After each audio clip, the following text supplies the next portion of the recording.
All right. Hi, everybody. Welcome to the Cook Along. We are going to get started in just a few minutes, just giving people some time to log on.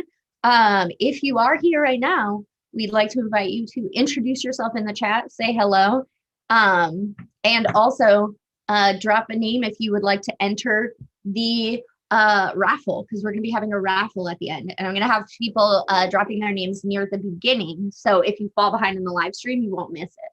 And you can know if you won. We also have a link that we'll put up on the screen. If I know a lot of folks donated while they signed up. If you would like to donate after, we do have a link for that. Again, as we said in our initial announcement, there is no requirement to donate to participate, but we appreciate it. And we'll get started in just a couple minutes.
Hi, everybody. Welcome to our second Hope Collaborative live stream cook-along.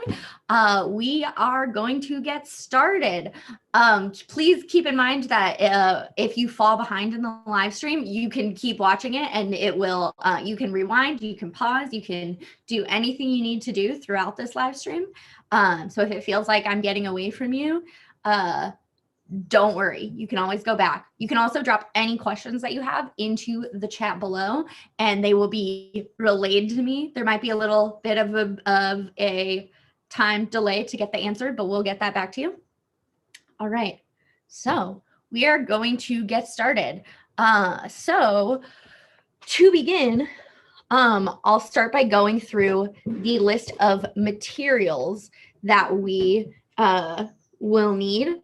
You'll need a blender.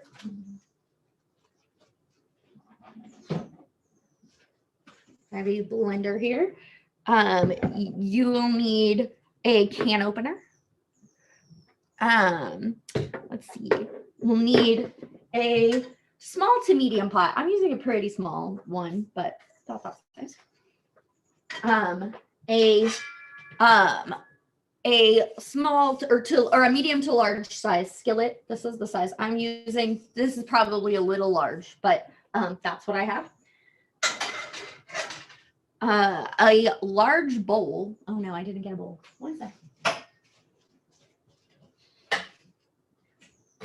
All right, I have a bowl right here. And we're going to use a knife, a cutting board, and then I will use a wooden spoon, which I have back here, and either a pitcher or glasses to make our infused water, whatever you have.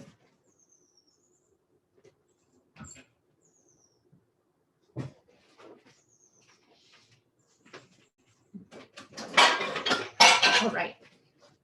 So once again, before we get started, I am going to have y'all, for anybody that has joined since we began, please drop your name in the chat or if you would like to enter our raffle. So at the end of the cook-along, we will be drawing names and giving out prizes. We have a cooler.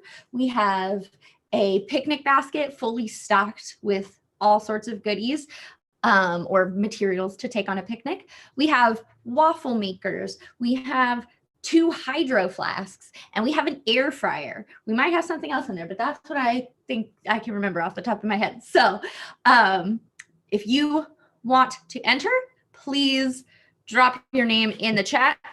And we are going to get started. So the first thing that I am going to do is kind of introduce the ingredients and actually the first thing I'm going to do is introduce our young folks who we have cooking along with me today, and you'll see them pop up on camera now and then. So we have Quetzali. If you want to just introduce yourself, Quetzali. Okay, hi, my name is Quetzali. I'm a youth leader here at Hope Collaborative, and my pronouns are she, her, hers. Thank you. And then we also have Naomi.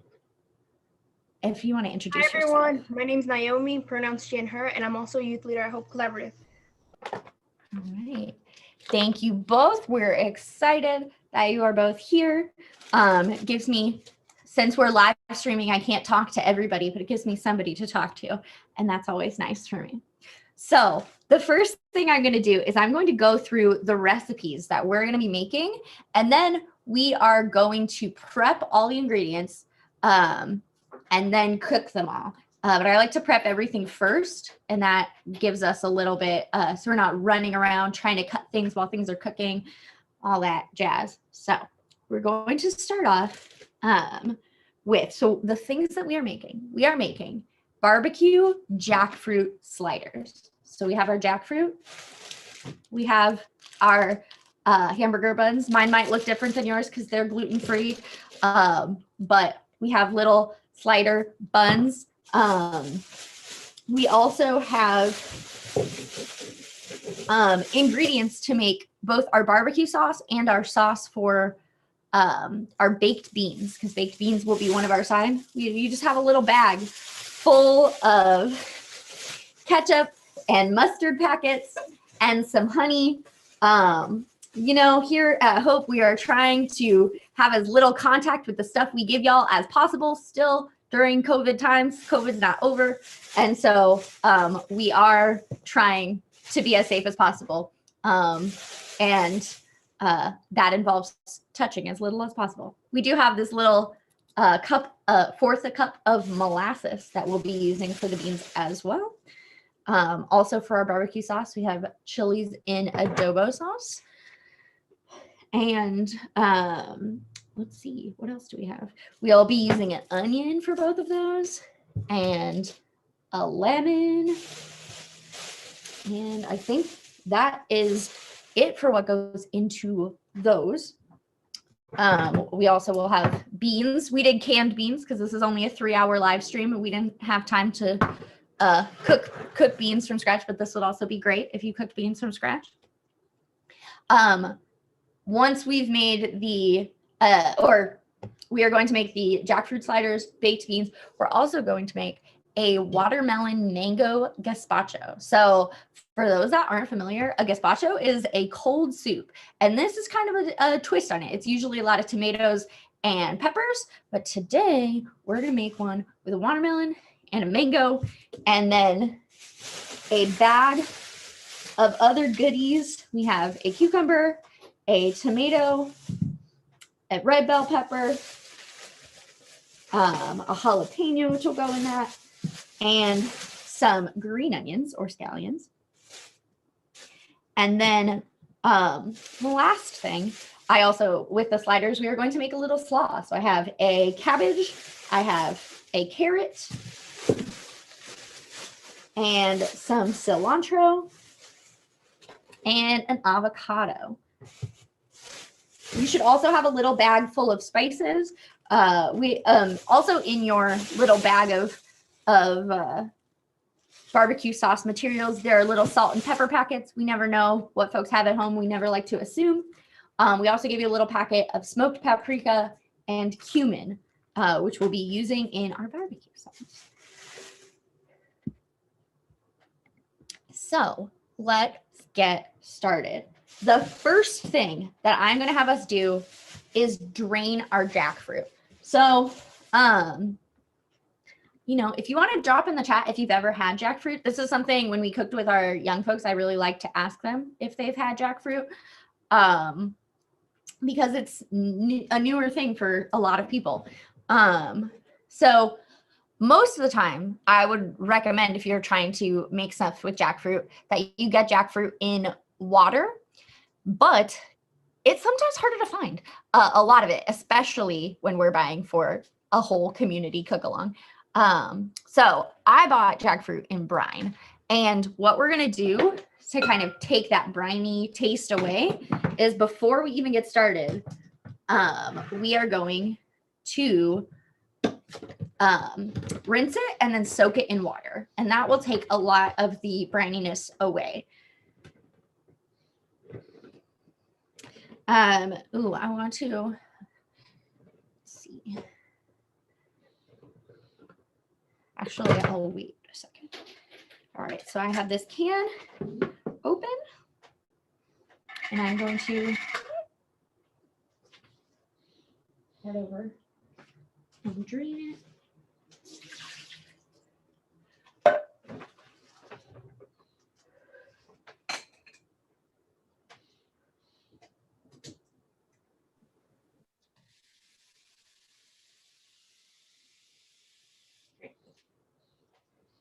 All right. Okay. So I just got a little bowl. Our large bowl is going to be for something else, for our gazpacho. So I got a smaller bowl, and I just covered the jackfruit with it, and we'll just let that sit while we prep everything else, and then that will get rid of a lot of that brininess.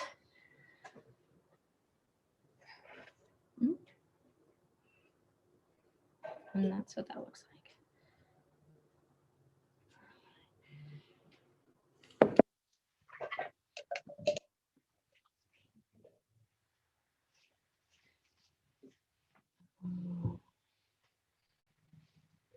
Let's see. I wanted to ask Naomi, can I ask you if you had jackfruit before we made it with YAB?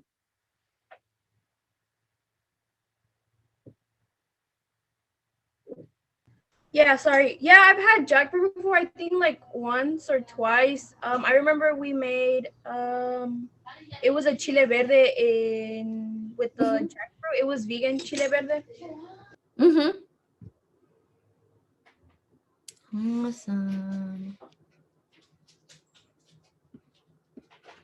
All right.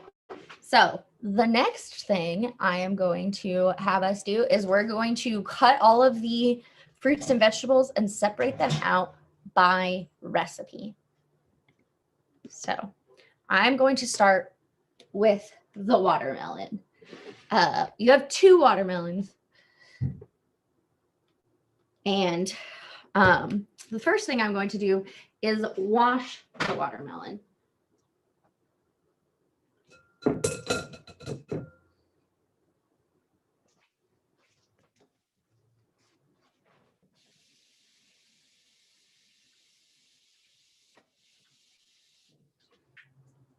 A lot of folks forget to wash stuff so that you don't eat the outside, but the outside is out here collecting dirt, germs. So we're just gonna cut right through that.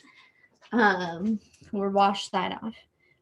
You can also, and if we have time, I'll do a quick demonstration, but you can also use watermelon rinds for a lot of things. You can pickle them.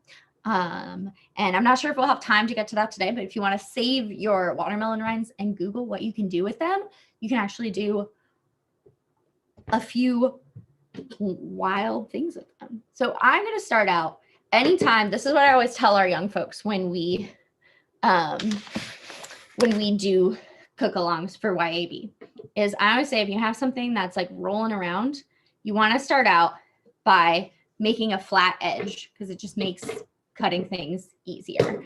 So I'm going to cut the watermelon in half. I'm digging my knife into the top, rotating it around.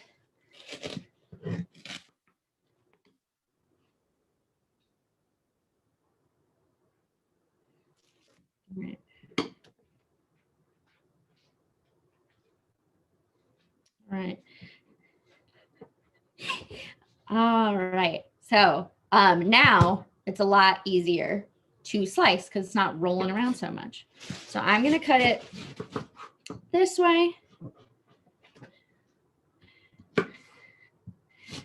And what we're going to want is, look at this real quick, is 5 cups of watermelon, 3 cups chopped and 2 cups diced. So the way that we're going to do that is when it goes in the soup, some of it is going to get blended into the soup and some of it is going to go on top. I should say this now. If the idea of like blending the mango with the cucumber and the pepper and all these things, it maybe sounds like it's not going to be to your taste. It is surprisingly different taste. I personally really like it. People I've served it to really like it. But if that sounds like it might be a little weird, you can also make this as a like a fruit salad. So instead of blending everything up, you can just chop them up and put them in a bowl. And that makes it a little bit easier to like pick out things you don't necessarily love. I will be making it as a gazpacho. But I just like to give you options.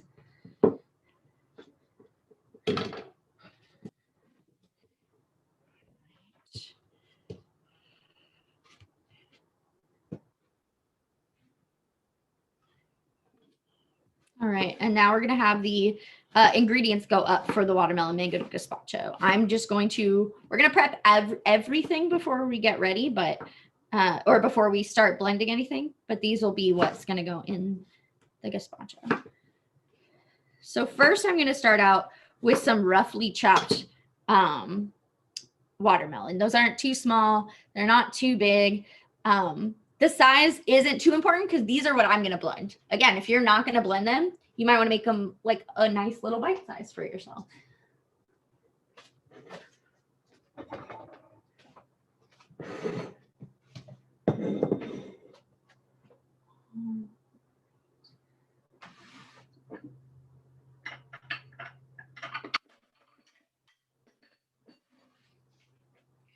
All right, so we're going to want 3 cups like this.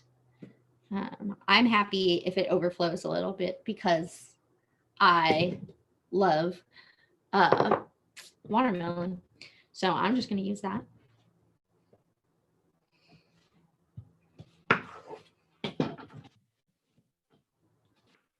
Now I got out this bowl and I'm going to put everything that's going to go in the blender in this bowl. And I'm going to get another bowl for everything that's going to go on top of the gazpacho.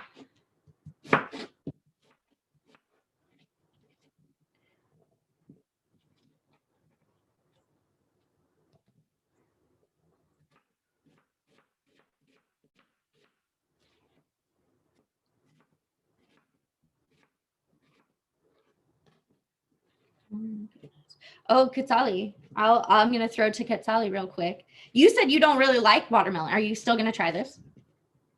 Yeah, I'm still gonna try it, but it's like the smells are kind of getting to me a little bit. So I'm okay. I'll push through.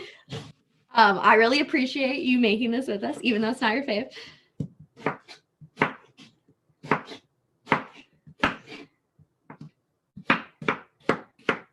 I don't know if I missed it, but since I don't really eat watermelon, can you kind of go over a little bit like how to take the rind off, like in the most safest way? Yeah.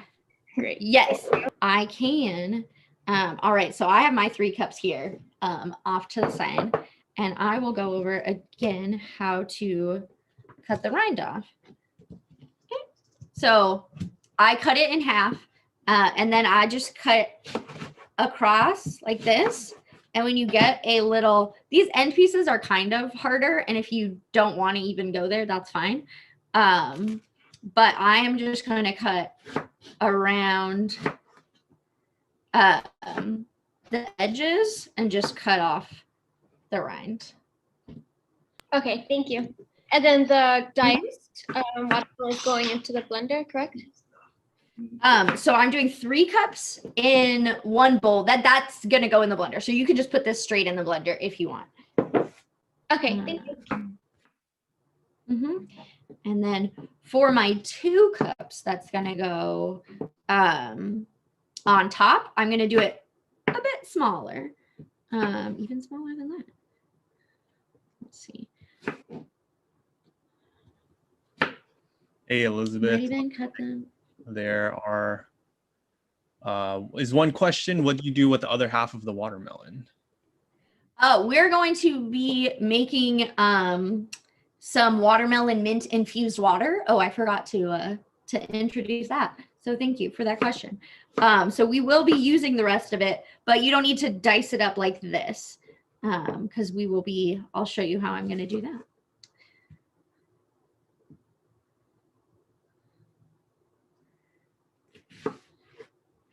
All right. So for these ones, I have these a little bit smaller. If you can see that, those are going to be for the top of the gazpacho, if you so choose.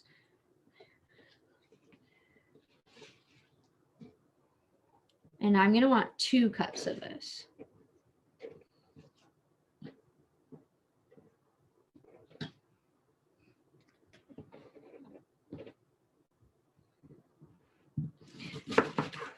So again, 3 cups that are going to go in the blender and 2 cups that are not going to go in the blender.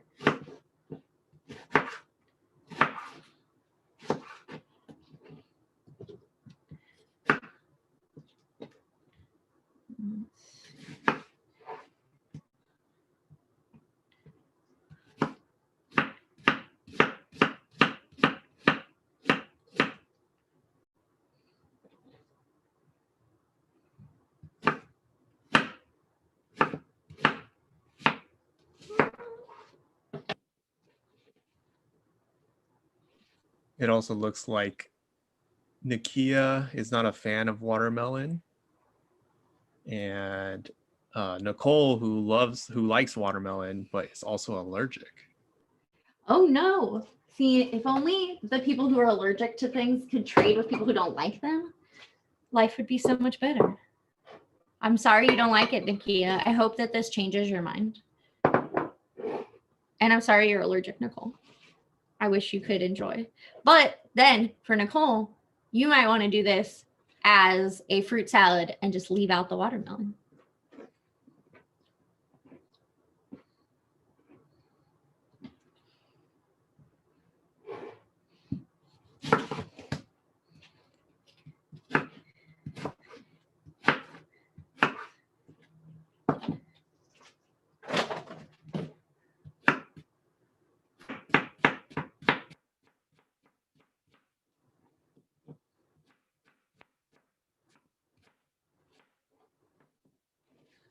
All right, I think this is going to get me to my desired 2 cups of chopped watermelon. All right. And then while we're here with our watermelon, we will also just get ready for our watermelon mint water. So you can chop up your watermelon into little pieces like this to put in your water, or, and I'll show you what I'm going to do, I'm going to just leave the rind on because I think it'll give it more color, and I think it will make the watermelon maybe a little have a little less of a chance to get soggy. And then that's how I like to use the ends of the watermelon, the ones that it's harder to cut around the rind. So I just cut like this. I'm gonna take watermelon.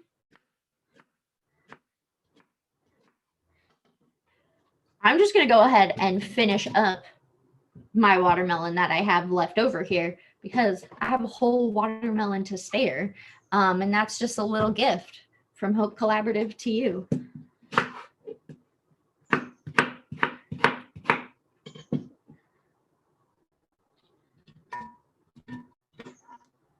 All right. So that actually looks like a really great amount of watermelon. This is how much I have in my pitcher right now. You can have more, you can have less. You should also either have a little container or a little bag full of mint. So I'm going to go ahead and wash the mint, wash everything. That is my, if I can leave you with one thing, wash everything. Hey, Elizabeth, looks like there's another fan of watermelon. Kanita says, I love watermelon, but preferred seeded ones. And then Nakia also says, you're always making me change my mind about food I don't like. I'm glad. Can I ask a question back to Kanita? What is better about the seeded watermelon? I'm curious.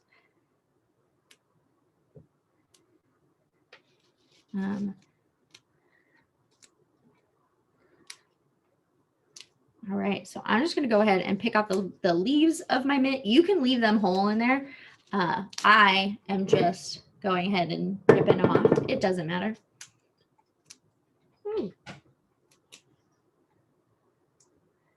All right, and then what I'm going to do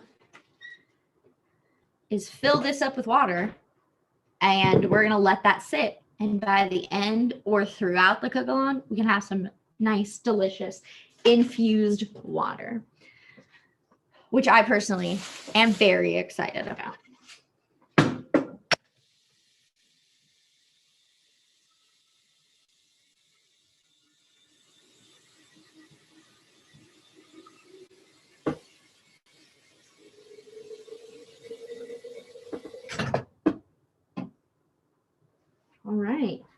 Look at that.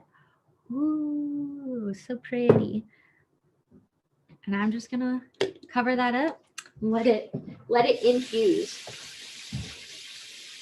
If you in your home have something else you think would be good in that, by all means, add whatever you desire to these recipes.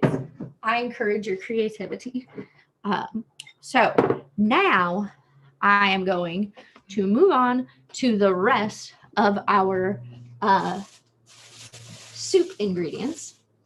Again, I have my blender bowl and I have my garnish bowl. Oh no, the cilantro is not for that. Elizabeth, it looks like Kenita answered your question. Yay. Kenita likes it because they're non-GMO. Any fruit that is seedless has been altered. And Octavia says, I think I've had this drink before. Oh, that's really good to know, Kenita. Thank you so much. And that is very good to know. And Octavia, I am curious to hear if it rings a bell when you have it again. So the next thing, I'm going to do the mango. So this is a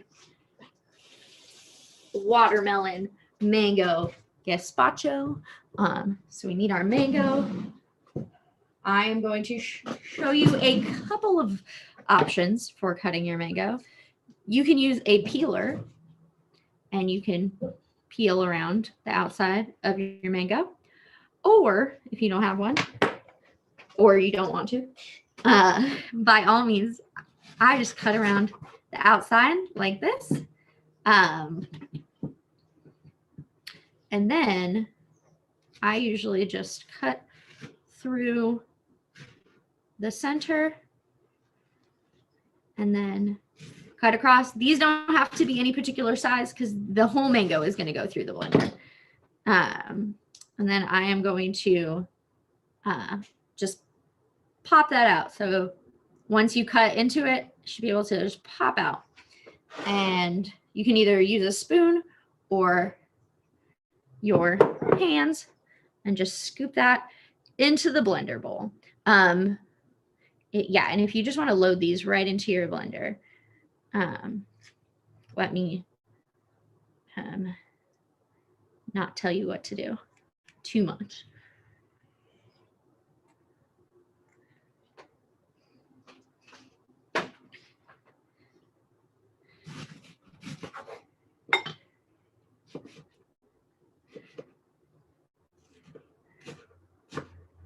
All right, I'm gonna pop those out.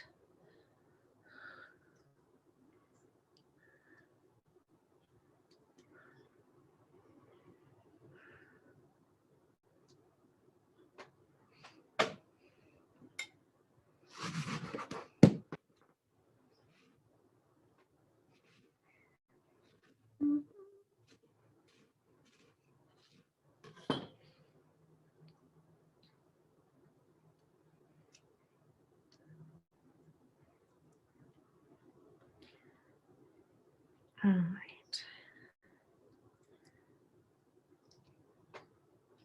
And then also, fun fact, if you didn't know this, you can actually eat the skin of mango. The skin of most, I won't be putting it in this recipe, but the skin of most fruits and vegetables is the most nutritious part. So when I eat a mango just by itself, I usually eat the skins because it's good for you. All right, we got a couple comments from Kenita. A simpler reminder is that seeds are life.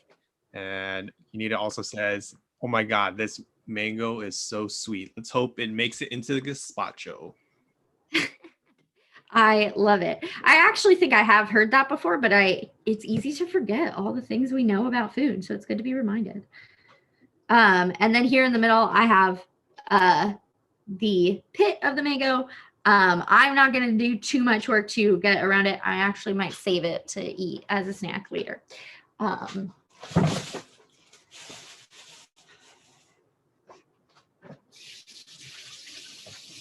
All right. So next we are going to go for cucumbers. I have rinsed off my cucumber. I am going to peel my cucumber completely up to your preference, what you would like to do.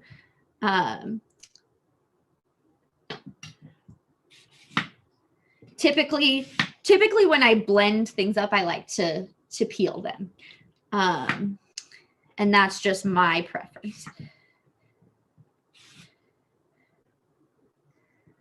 So I'm gonna move my blender bowl over here so you can see me. I have a bowl or a bag for scraps on the floor. So if it looks like I'm throwing everything on the floor, I am.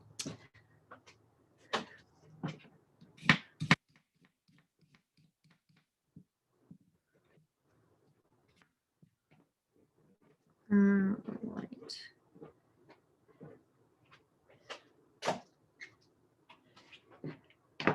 So I can cut off my ends. And then I tend to just cut it in half.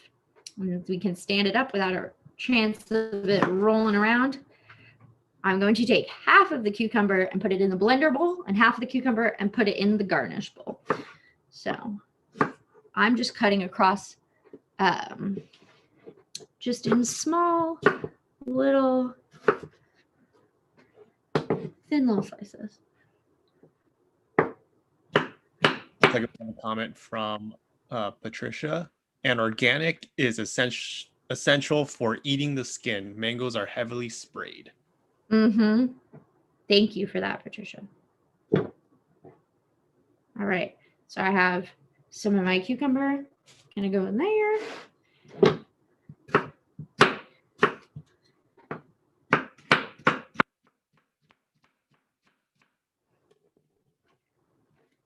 All right.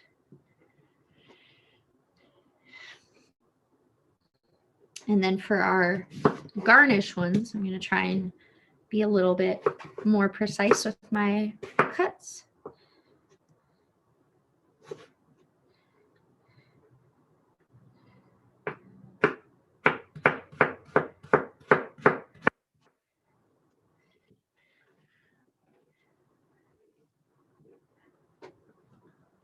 I have my garnish bowl.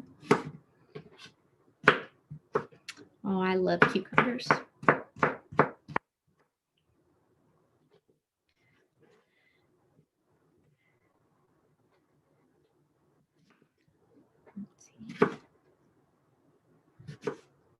Let's see. Can I ask Quetzali a question?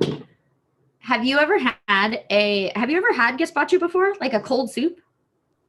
I don't think so, no. So I do have a question about that. What's the consistency supposed to be like? I think it's supposed to be like kind of more like a sorbet. That's kind of what I'm thinking when you said that. No, it'll kind of be it'll be a little bit like kind of watery because it's a lot like watermelon is pretty watery. So it'll be like a little bit thinner, like watery wise than a smoothie. But if you added in if you added more mango, it would be more like a smoothie consistency. Okay. But yeah, it's just a soup. It just happens to be cold.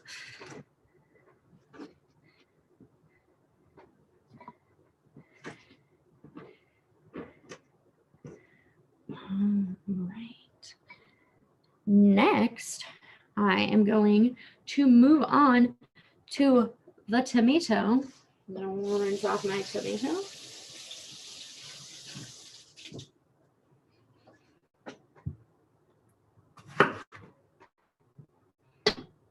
Once again, I'm going to do half the tomato in the garnish, half the tomato in the blender. So I just cut it in half. So we have a flat edge. We don't have it rolling around. And then I'm just going to... one thing I always tell our young folks is make sure that when you're cutting towards your hand, you have your little claw. You don't want any fingers in our gazpacho. We have a question from Octavia. Will it be sweet? I'm assuming they're asking about the gazpacho. Yes, so it is pretty sweet. So after this, it's pretty sweet because we have our watermelon and our mango is like the most of what's in it. And then also red bell pepper helps make it sweet as well. But then we're also going to add a little jalapeno and some lime juice and a little bit of salt. So it gives it like a little bit of a different flavor profile. So it's not just sweet, but it is a little sweet.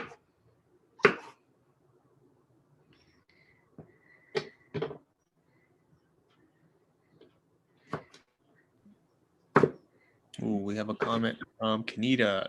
Serrated knives are better for tomatoes, y'all. They really are. I unfortunately don't have one, but they're great. And a serrated knife, if you're not familiar, is a knife that has little ridges on the blade, and that just it helps with the tomato because the tomato can get a little squishy.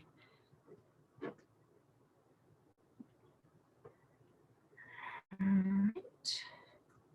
Next, I'm going to move on to the red bell pepper.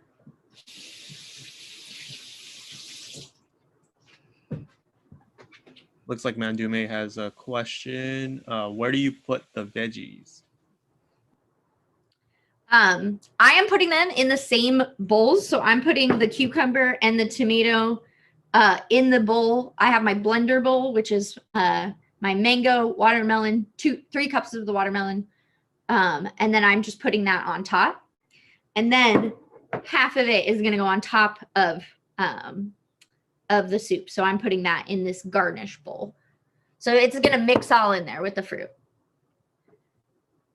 So for my bell pepper, I'm just going to cut around. So we have seeds.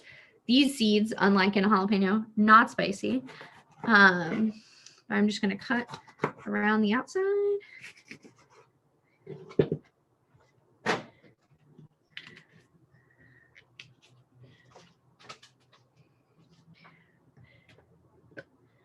All right. And again, I didn't cut it as precisely here, but again, I'm going to do half of the bell pepper in the blender bowl and half in the garnish bowl.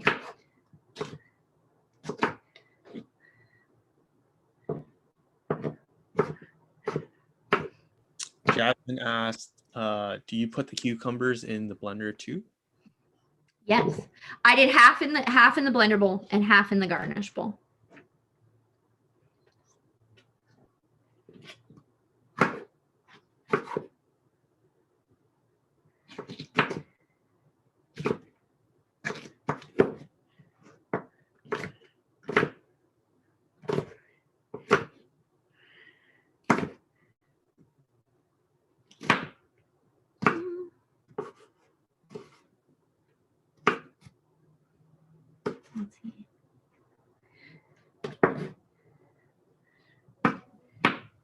All right. Naomi, can I ask you? Oh, sorry.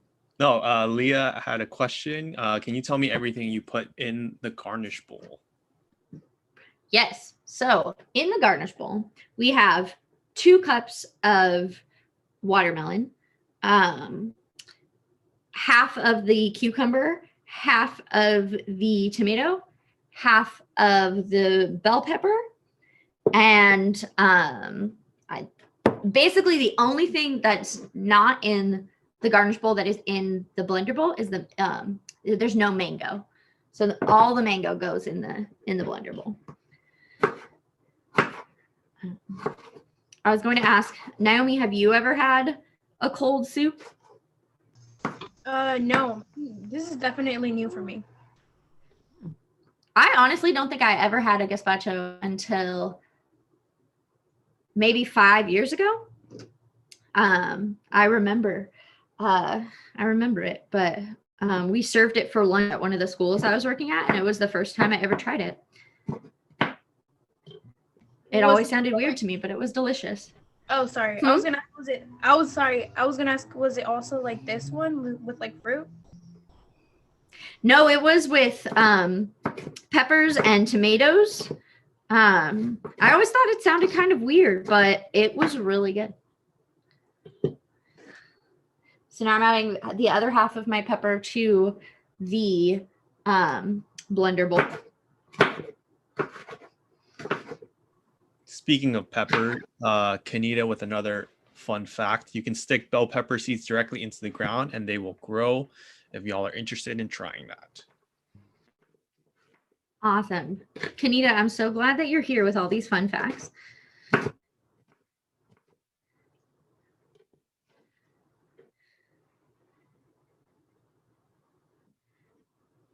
right.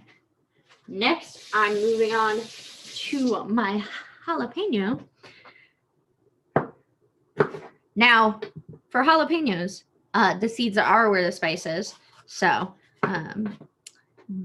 be wary of that if you are spice sensitive. Also, one of my favorite parts, I always tell this to our young folks, one of my favorite parts of cooking for yourself is if you don't like something, you can leave it out. If you don't like spicy, you could do just a teensy bit of jalapeno. You don't have to use the whole thing. That's my favorite part of cooking for myself.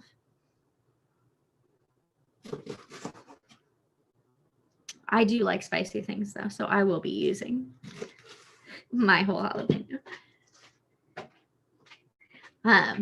Another note is if you are thinking you might not want to bite into a piece of jalapeno, maybe put your whole thing, all the jalapeno you're going to use, just put that in your blender bowl.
All right, so I'm going to do just this little amount of jalapeno in my garnish bowl. I did about 3/4 of it in the blender bowl. I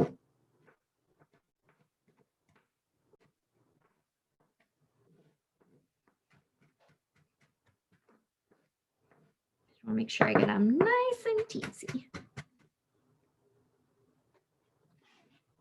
All right. Then one thing I always do after I cut a jalapeno is wash my hands really well because I have really dry skin. And if I touch my eyes later, I don't want to get any spice in there.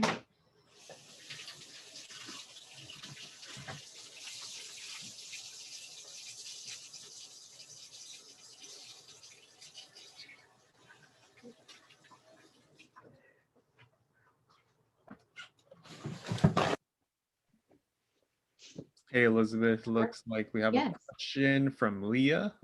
Did we use one whole watermelon already? I did use one whole watermelon. Most of it for the gazpacho, and then the rest for my water, which is infusing over here. The extra watermelon we won't be using, so that's just a little gift for you. I'm next going to be rinsing off my green onions. And these are going to go all in the garnish bowl. For my YAB members, I know are on here who don't like onions, I would say give green onions a chance. It's different. Give it a try. But also, if you don't want to bite into it, then put it in the blender bowl. I like this recipe because it lets you kind of do your own thing. It could be a fruit salad. It could be a soup. It could be a smoothie.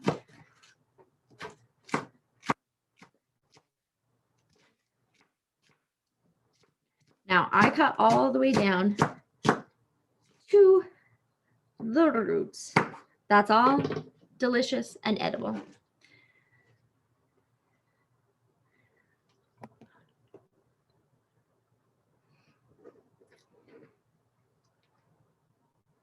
All right.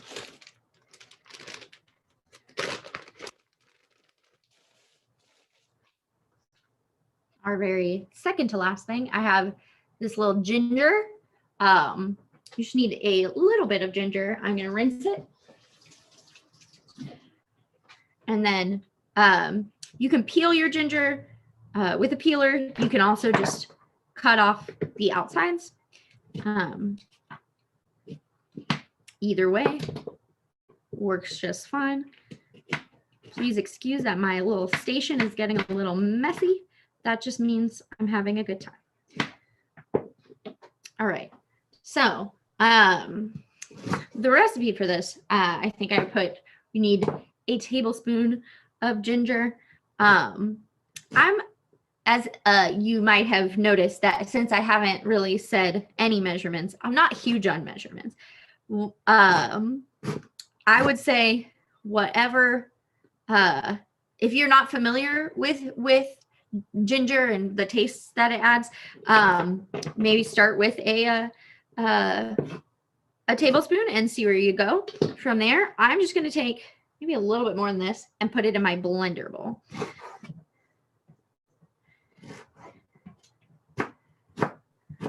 All right, so we have a question from Leah. Where do you put the jalapenos? And then a tip from Nakia. You can use the back of the spoon to peel the ginger. Yeah, I forget that one. Thanks, Nakia. Leah, you can put half of your jalapeno in the blender bowl and half in the garnish bowl. You can put the whole thing in the blender, whatever you want. I put about 3/4 of my jalapeno in the blender bowl and 1/4 in the what's the word for that? The garnish bowl. And then last, but most definitely not least, we are going to take 3 limes. So you will notice you have 4 limes. We're using 3 for this. Also, another question is from Maya. So the green onions go in both bowls? I did green onions only in the garnish bowl.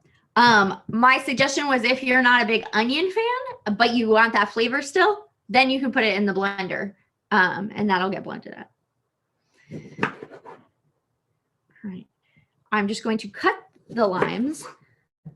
And now I'm going to bring in my blender.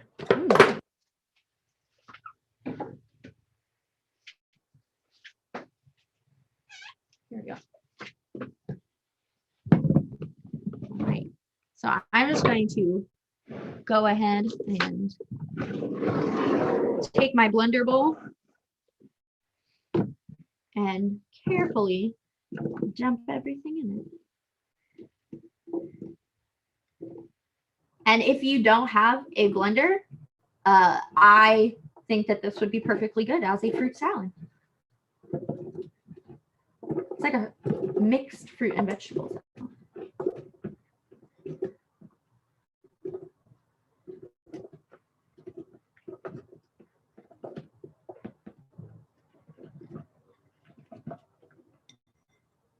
All right. And then depending on the size of your blender, this might take a couple of batches, and that's perfectly fine. And just combine them all at the end. What I'm going to do is I'm just going to juice all 3 of our limes right into here.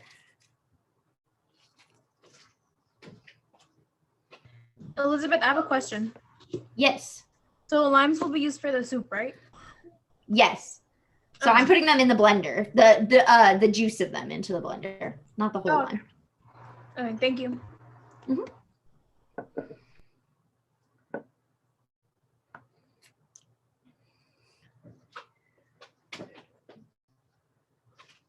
And remember, save your 4th lime for later. Ah! My hands are getting a little slippery.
So I unfortunately do not have an extension cord that will get my blender all the way over here. So I will just turn around, blend this up. You just want it to be nice and smooth. So this is everything that was in my blender bowl plus the juice of 3 limes. And oh, actually, before I forget, also a little bit of salt.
All right.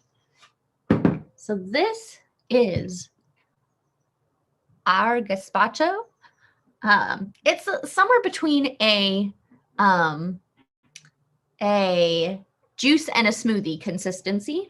I'm going to take a little spoon and give it a taste, just so that we can see if it needs a little more of anything.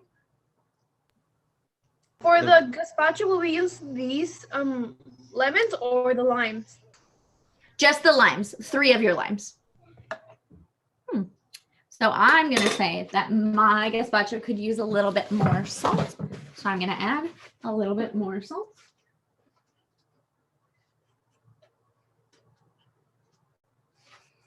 And I'm just going to turn on the blender real quick, get that all mixed in.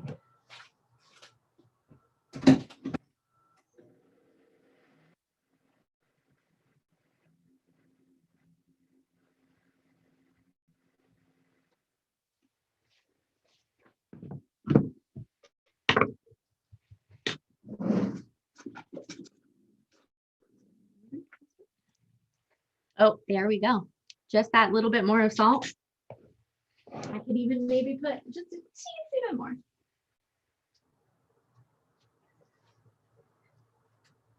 All right, another fun fact of Anita, all the ingredients are alkaline. Oh, that's good to know. Thanks for all the fun facts, Kanita. I really appreciate it. This is making it a fun fact hour, and I enjoy that.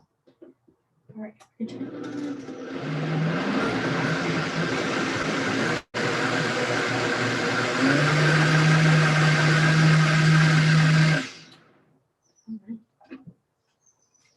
All right, I'm gonna give it one more taste.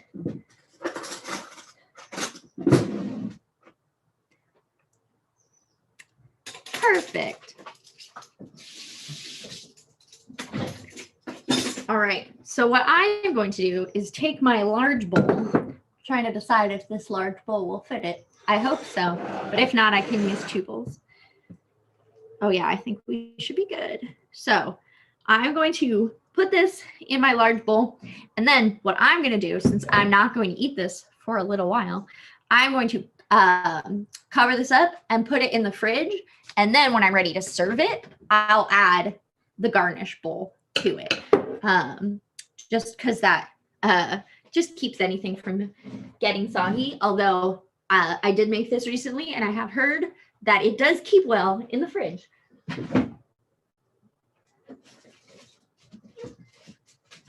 For a couple of days. So not gonna, if you want to put your garnish on it now, there's nothing wrong with that. I'm just gonna cover it with a little foil. You don't necessarily have to cover it. I just like to. And then it'll be nice and cold when I go to eat.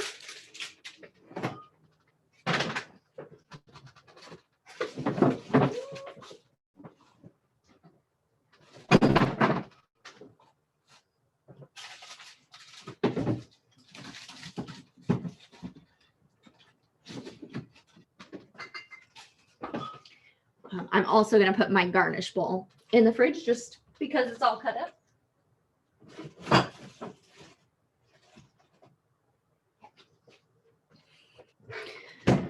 So what I'm going to do next is I am going to wash my blender, and we'll get that recipe back up on the screen so that if you're still figuring out what goes in the blender, what goes on top. I'm going to wash my blender because we will be using it again.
So I'm just going to clean up my space a little.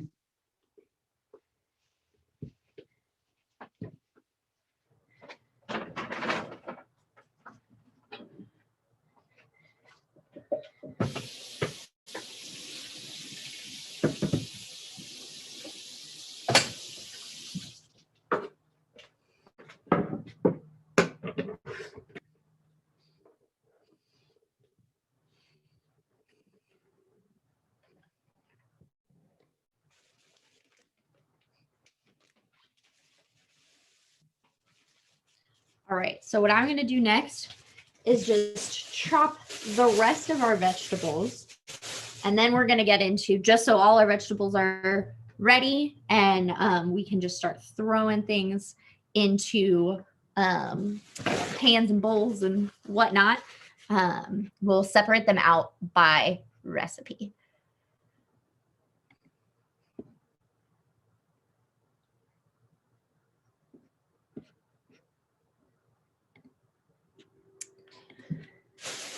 The only thing I'm not going to cut right now is the avocado, just so it doesn't get all brown. We'll cut the avocado when we are ready to. Although if you do cut your avocado and you squeeze a little of that lime or lemon juice on it, that can definitely help with some of that brownness. So first, we're going to prep the ingredients that are going to be in our our slaw. So I believe I don't eat a lot of typical coleslaws, but I believe they have mayonnaise in them usually. What we're going to use is we're going to have cabbage, carrots, cilantro, and then we're going to use an avocado with some lime juice to coat our slaw. I think that this is a really fun take on a slaw to put on top of our jackfruit. So I'm going to rinse off my cabbage. I just like to peel off one layer. And we won't be using this whole cabbage, especially it's very hard to find enough cabbages for everyone. And it's very hard to find enough cabbages for everyone. So some of you may have gotten ginormous cabbages. Some of you may have gotten smallish cabbages. If you have a lot of leftover cabbage, drop in the chat and we will send you a recipe for something else you can use your cabbage in if you need some suggestions. So once again, I have a roly boy. So I am just going to cut this kind of similar to how I cut the watermelon, but less juicy. The cabbage, you want to stick your knife into it and then pull it around because it is a little tougher. And you're going to want 2 cups of this. The recipe says shredded. I'm going to show you how I do it if I didn't have a shredder, just so if you don't have a shredder, you know what you can do. So I'm just going to chop, chop, chop.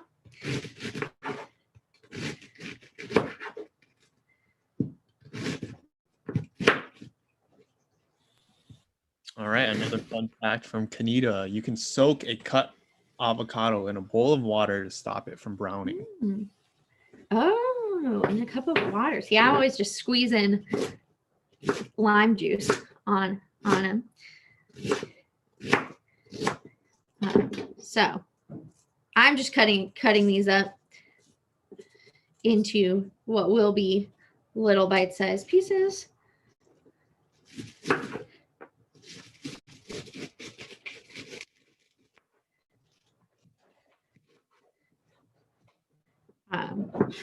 Just want to make sure that if you got big pieces, you want to get them down to something that you would want to bite into.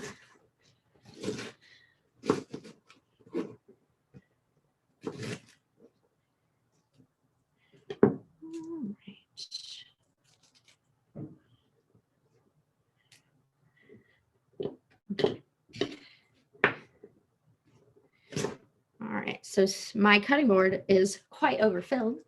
So I'm going to measure out some cabbage. You're going to want 2 cups of cabbage. So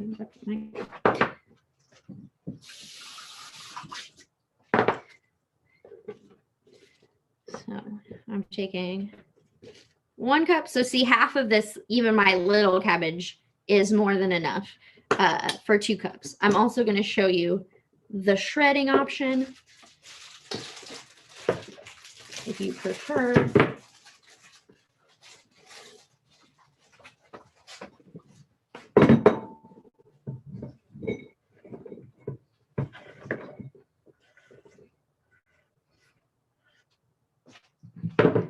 All right, so I would still recommend cutting it in half, because that just makes life easier. And then I have a little handheld shredder, but if you have a box grater, that could also work as well, like a something you would normally use for cheese maybe. And I'm just going to go ahead.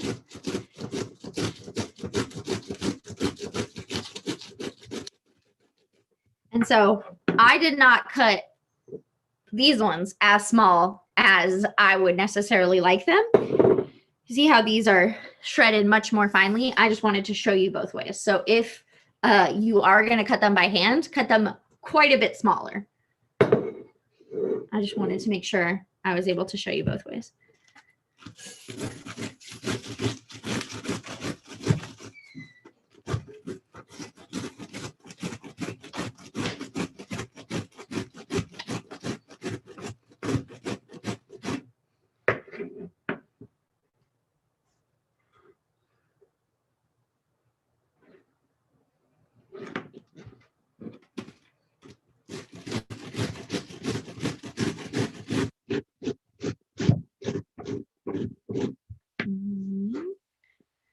So we're coming up on 1 cup.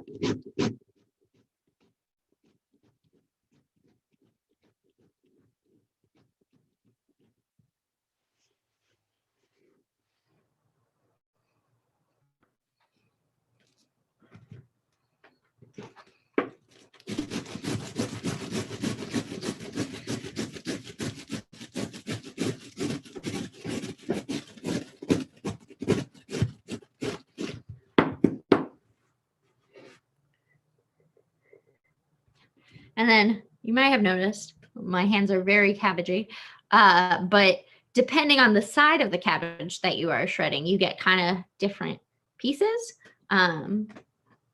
different sized shapes, because the cabbage changes texture throughout.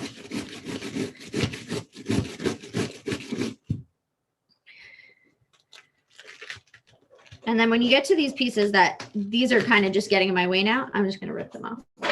I don't like to waste, but they're also making it difficult to shred my cabbage. All right, we got some questions from Andume. Do we shred the whole cabbage if we already have 2 cups? No. So I would just say, I mean, you could, but then your slaw to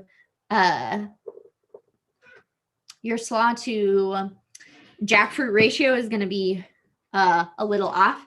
So I would just say do 2 cups, save the rest for later. I'm ready to put my bowl. All right, so I have 1 cup there. Looks like I messed up and I forgot to give Jasmine some purple cabbage. Is there alternatives to slaw? I mean, let's see. I think for this one, if you don't have a cabbage, that is okay. Obviously, I would say you could take the cilantro and use it to garnish. It's not absolutely necessary, but you could shred up your carrots. And just what it adds, you can slice your avocado and put it on your slider. It just adds a little bit of extra textures and flavors. And but yeah, you can absolutely shred up your carrot and do the rest of this without the cabbage and have like a nice little carrot, cilantro, avocado garnish for your jackfruit. Oh, looks like Jasmine's dad is here to rescue. He is getting her some cabbage. Also, Sylvia said that this is quite a workout. This is cooking is really the only arm exercise I ever do.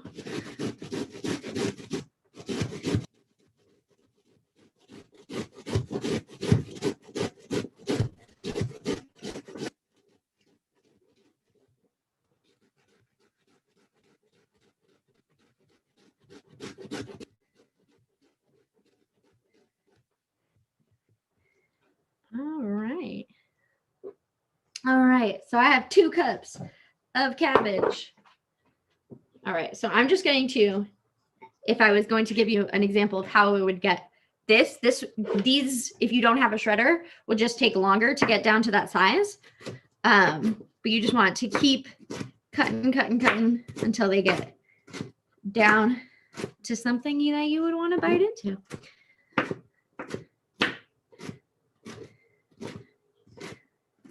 I won't be using I'll be using the shredded one, just because it would take me a lot longer to do this.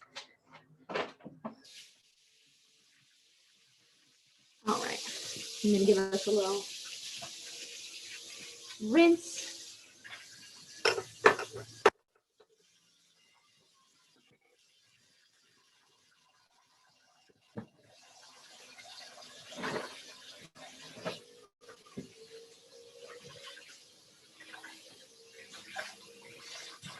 Oh, Naomi, I see that you had a question that you asked in the chat.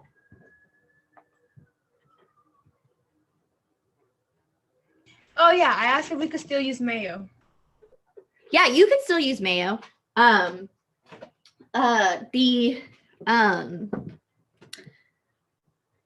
reason for using an avocado, I just think it's a fun little alternative to show folks how you can make everything out of fruits and veggies. And again, when we talk about how we want to touch and package as few things as possible, we could just throw a whole avocado, or we can, I mean, you would have had a bunch of mayo packets. But yes, if you want to use mayo, not mango, then that would be fine. Okay, thank you. All right, now I'm going to shred my whole carrot. All right. Now, typically, oh, go ahead. Beautiful point from Nakia. Healthy eating includes a nice workout. It does. See, you really gotta work for it.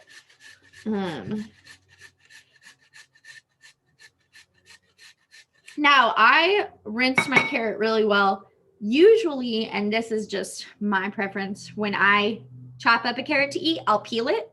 When I'm shredding it, I can't really tell. So I did not peel my carrot. But if that's important to you, go ahead.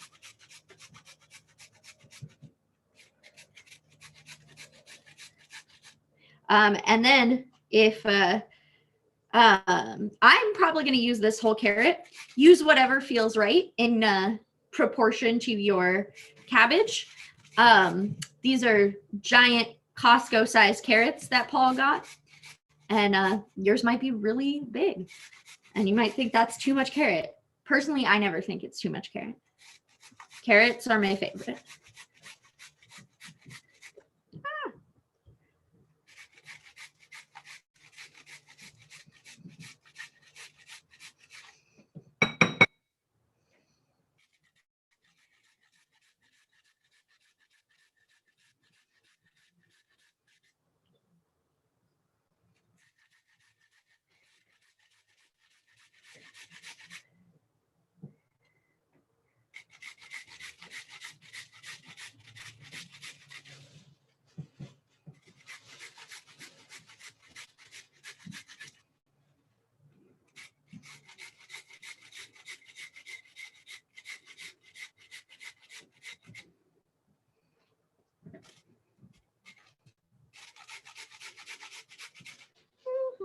All right, that actually feels like a good proportional amount of carrot to cabbage. And then I'm going to save my lime. Oh, the last thing I'm going to add right now is my cilantro. You want about a 1/4 cup of a cilantro. So we didn't measure this out for you.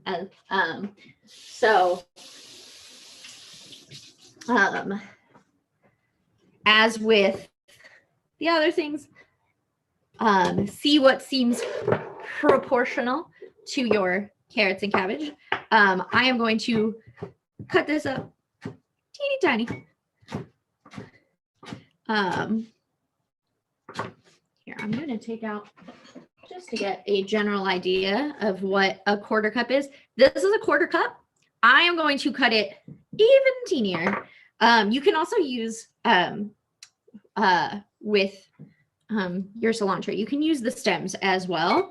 That's just all the same flavor, just a little different texture.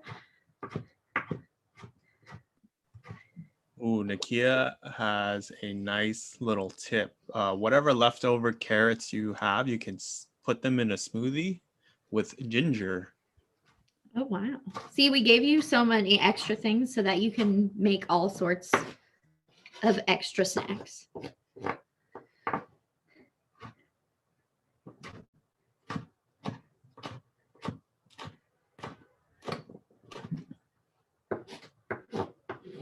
Notice again how when I'm cutting towards my hand, I'm moving it back and keeping it like a little claw. Alrighty. Now I'm just going to take that and drop it in with my carrots and cabbage. And I'm going to save the avocado and the lime for later when everything else is cooking. We'll finish up the slaw. All right, let me give everything a good rinse right now.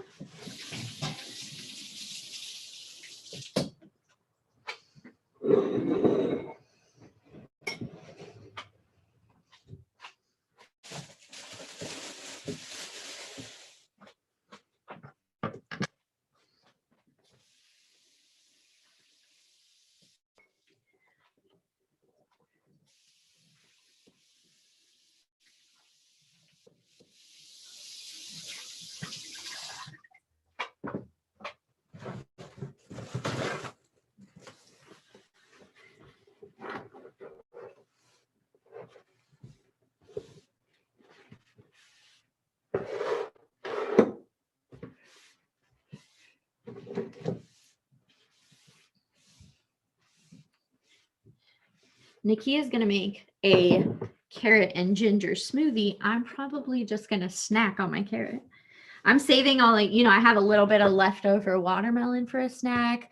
I have a carrot. I have the mango pit that I can get some nice mango from.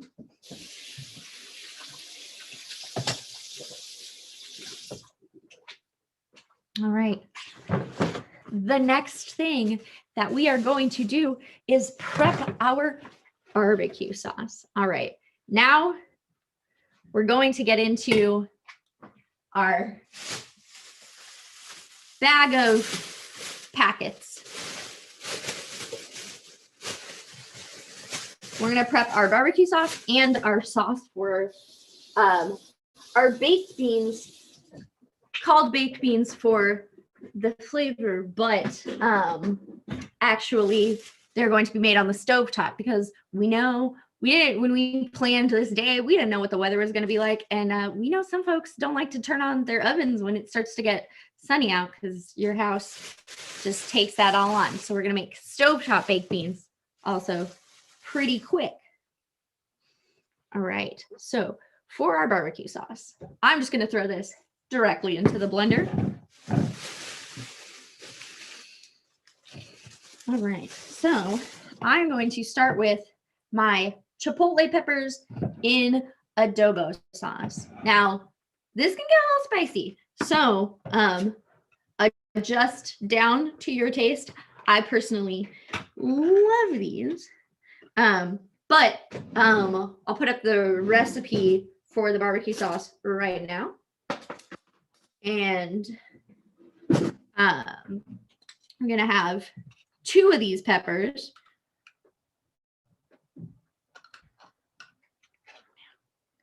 Two of the peppers. And then, yes, we're making the barbecue sauce right now. And then I did 2 peppers and then 2 nice little spoonfuls. I think the recipe says tablespoons. I'm just, I measure with my heart, but you can also measure with a tablespoon. Next, we want half a cup of ketchup. So what we did for ketchup, and I hope that you all have enough, was we gave you about 20 ketchup packets. We will need a little bit of ketchup later. if you have ketchup in your home and you don't want to open 20 ketchup packets, by all means, I highly recommend. But I am going to open 20 ketchup packets because I figured if I was going to make you do it, I should do it.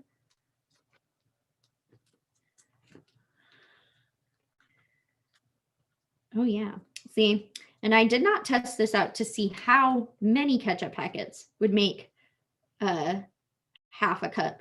I just took a guess. Elizabeth, Like I said, yes. So I have a big family and I'm going to be doing double. How much would that be? So I would say for this, you would want to do, you could do a cup of ketchup. Then you would want to do twice as many pepper. You just want to do twice as much of everything. So you would want to do 4 of the peppers and 4 tablespoons. And then just whatever I'm doing, just do times 2. Okay, thank you. Let's see.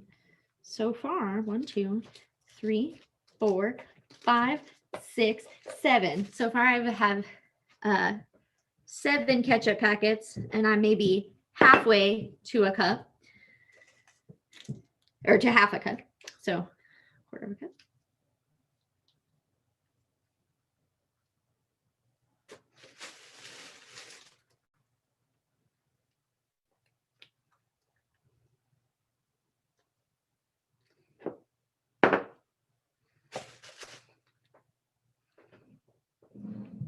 Woo.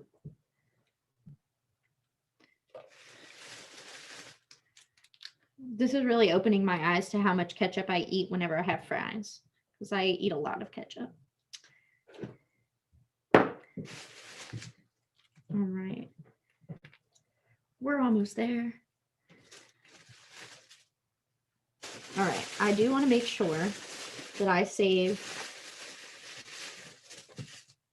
a couple for our other sauce. So I'm just going to do maybe 2 more packets and save. Oh no. I'm going to do 3 more packets and save 3 for our beans. It sounds weird. The first time I ever made barbecue sauce, I don't think I ever realized that barbecue sauce is just like ketchup and mustard, but you know. All right. Elizabeth, how many ketchup packets did you use? I used 17 and I got almost to half a cup, and I think that's plenty. So I'm just going to dump that in there. Get out of spoon. Wait, sorry for asking again. How much is how much are the measurements, like the regular ones? The ones where... So I did half a cup of ketchup. And then with the chipotles and adobo sauce, I did 2 chipotle peppers and then 2 tablespoons of the sauce. For you, I might do, if you're going to double it, I might just do 3 peppers and then just more of the sauce. Oh, okay, thank you. All right. I'm going to throw away my graveyard of ketchup packets. Looks like Patty said, yesterday when I opened the bag of condiments, I thought maybe you gave me a bag by mistake. And then Patty also said, this is like a cooking marathon. It really is. I know we really we went back and forth on how to separate out the condiments, but it can get a little it can get to be a lot when we have a lot of kits to prepare, and then we have to find, we have to get all of these little things to package out for everybody. So I'm going to go with a teaspoon. I'm going to be pretty sparing with my mustard because we'll also need our mustard for the beans, and I just want to make sure that we don't run out, because mustard, you only have 2 packages because mustard is more expensive than ketchup. I think that's why. Also, you need less of it, but I like to think that mustard is a sacred resource. All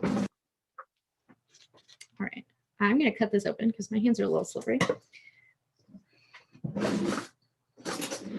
All right, so the recipe says 1 teaspoon of Dijon mustard. I am going to, let's see what we can get out of this little packet. All right. Ooh, Leah asked, did you put only 2 chipotle peppers in the blender? Yes. All right. I'm going to put this. I'm going to want a little bit more of the mustard for the beans. So I want to save that. I'm probably going to just squeeze that whole packet out. All right.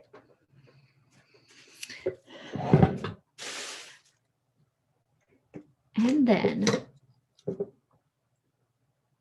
I'm going to take a lemon.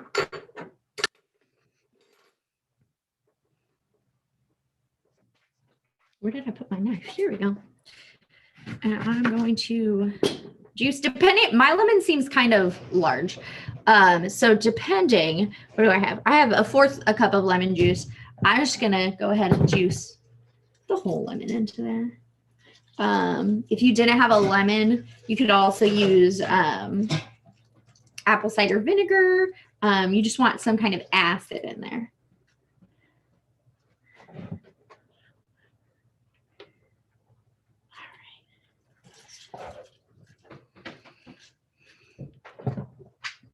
All right, and next, your bag of spices. You have some smoked paprika and some cumin.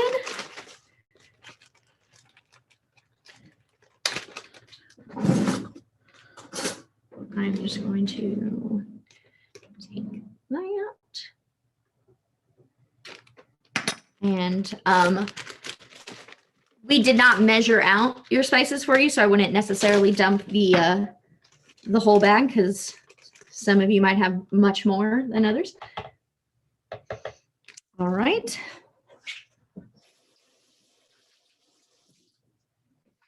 I'm going to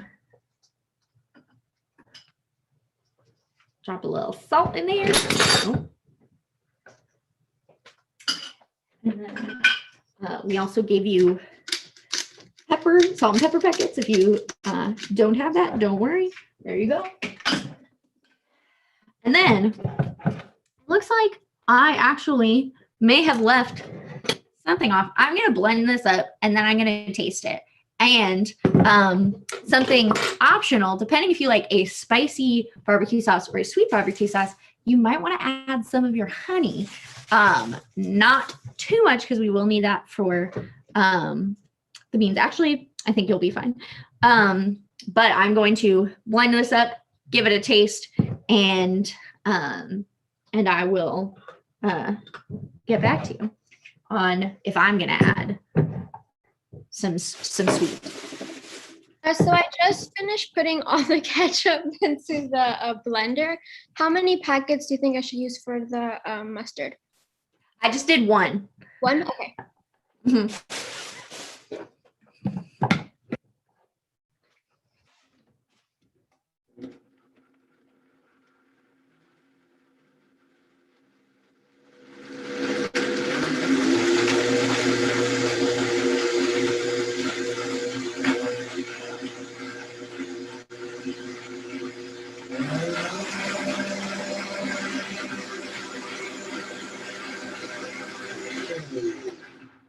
All right. So this is my blender of barbecue saucy goodness. I'm going to test this out.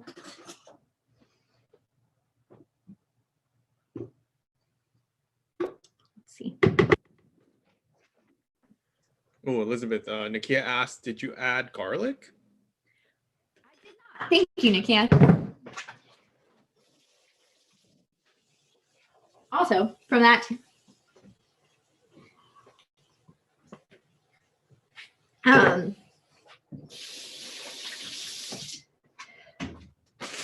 we're gonna do garlic. From my taste, mine is quite a bit spicier than I would prefer. I like a sweet barbecue sauce.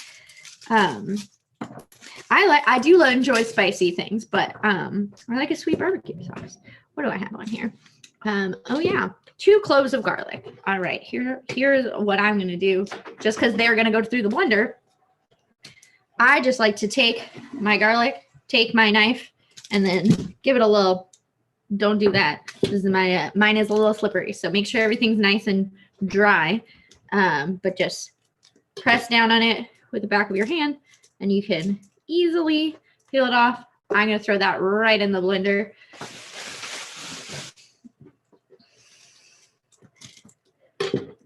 And then just peel. I used to work with somebody who would always say, just take off their jacket. And I like that. All right. Then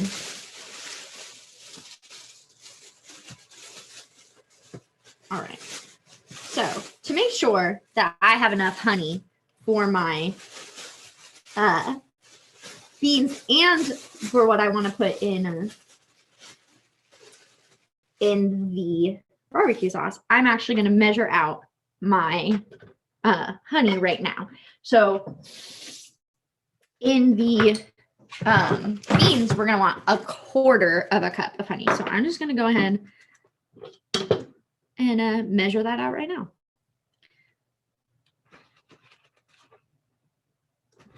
All right. Looks like Beto has a comment. Nakia is a citizen of Flavortown. She would never forget the garlic. And Emily, who hopped on, says, wow. Oh, hi, Emily. I'm glad that you're here. Hi, Beto, as well. It's always nice to hear more folks' names joining. I'm a citizen of Flavortown too. I just forgot the garlic. But thank you for bringing it back, Nakia. I would have been so sad. So I'm just measuring out my honey. Again, I'm not typically a big measurer. I measure with my heart. But since we gave you only a limited number of packets, I didn't want my heart to go too crazy.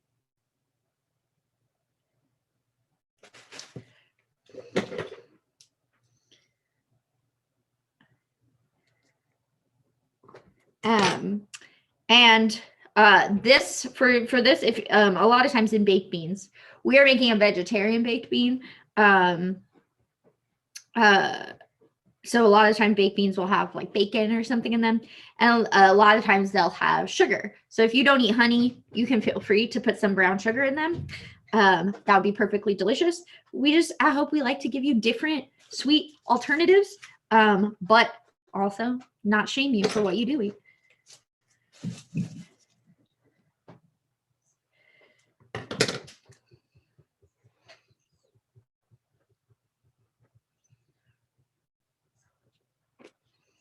All right.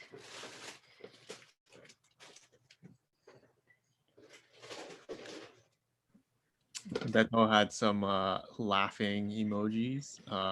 And he also said, notice you, Elizabeth, just making fun of Nakia because she loves Guy Fieri. Me too. Guy Fieri's great. What is he? He's the mayor of Flavortown? He's not just a citizen. He's the mayor. All right, I'm going to set aside. I'm going to use about this much honey. It's a little less than 1/4 cup. But I also would like to put some honey in a barbecue sauce. Oh no, I dropped part of the packet into the honey or into the barbecue sauce. So I like a sweet barbecue sauce. If you like a purely spicy barbecue sauce, by all means, skip the sweet.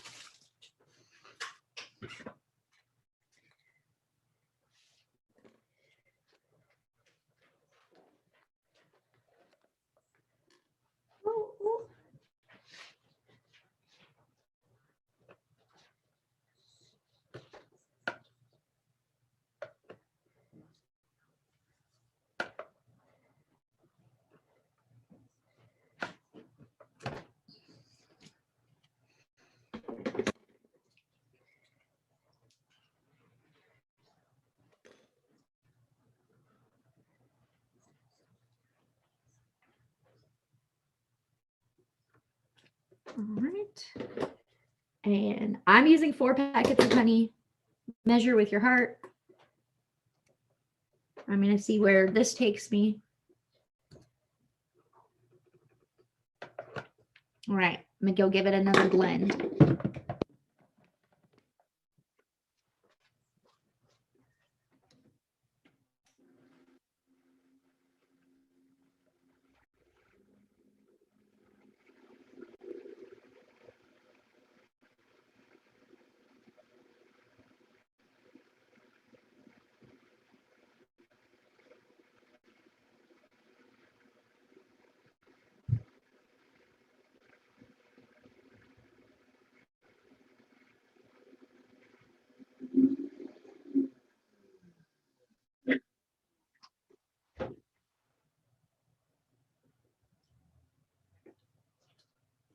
All right.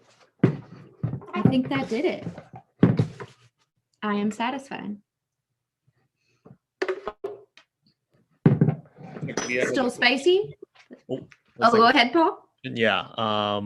Where do you put the honey? Okay, so I had this little 1/4 cup of honey that I put off to the side because that's going to be for our beans. And then I put 4 packets of honey into the blender with the sauce, and I just blended that in, and that gave it a little bit of sweetness. It's not too sweet, but it's not too spicy. It, I think, is just right. I'm satisfied.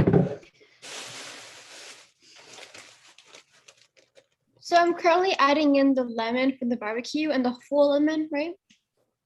I did the full lemon, yes. Okay. The one thing that I think my barbecue sauce could be is a teeny bit smoother. So I'm going to blend it for 1 second more.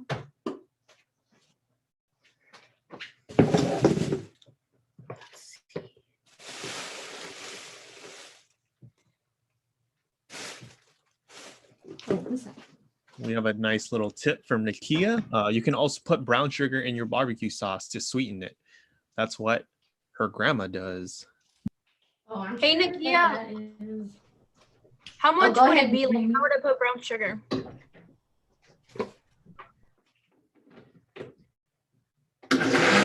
should get a response in a little bit, Naomi, and Paul will let us know.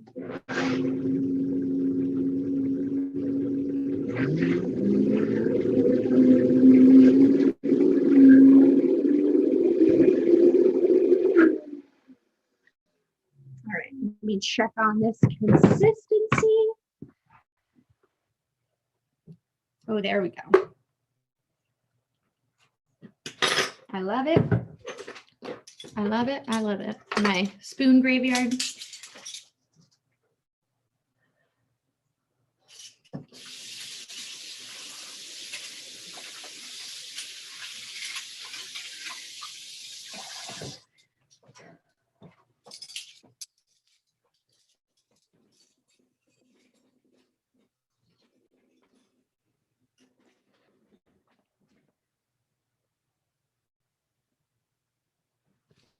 Oh, and one thing I did not cut up that we are going to need for both our jackfruit and our beans is an onion.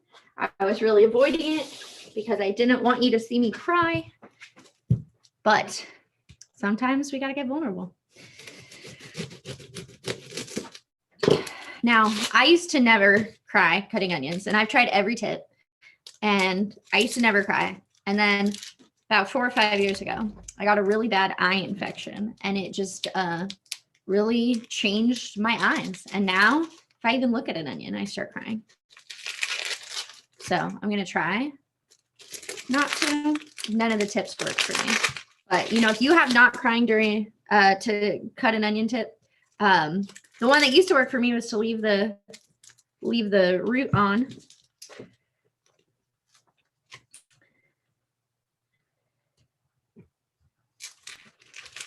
All right, Naomi. Looks like Nakia says start with a half tablespoon at a time. For your Thank you, Nakia.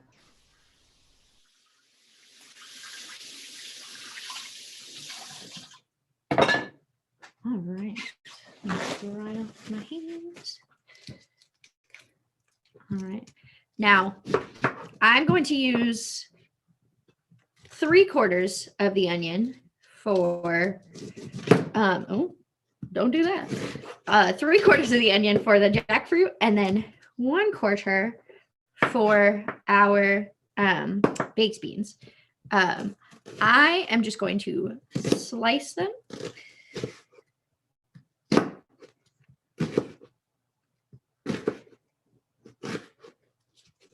And then I'm going to cut off the end. And then I have just nice little slices. If you are my YIB folks who don't love onions, you can cut them smaller, or like we do sometimes when we make our rice, you can just leave this sitting in your beans while they cook and then take it out so you get the onion flavor, but not the onion crunch. I'm just making sure I like the size of my onions. I do. And I'm going to give these a bowl. And then this one is going to be for my beans. My yellow bowl is for my beans. And then I'm just going to cut in the same way.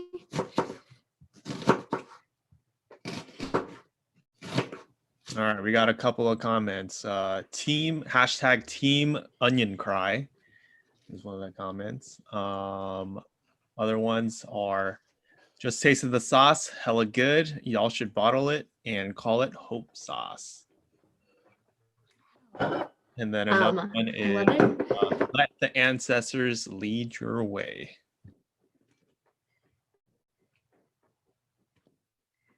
Right.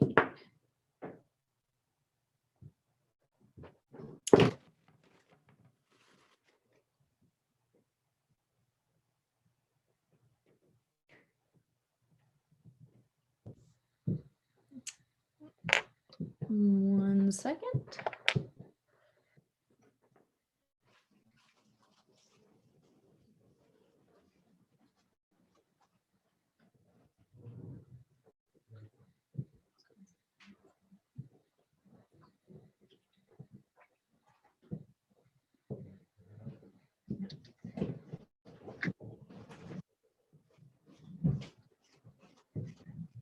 Gotta do a little headphone switcheroo. My headphones don't have a long battery life.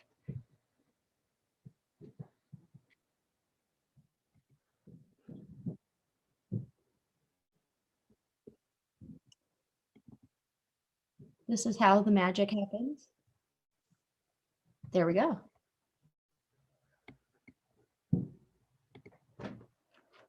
All right, I'm ready. I'm back. And now, does this make me look more official? I don't know.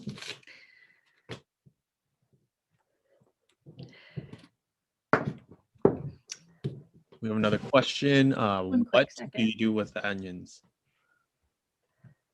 Oh wait, my sound is a little funky. Hold on.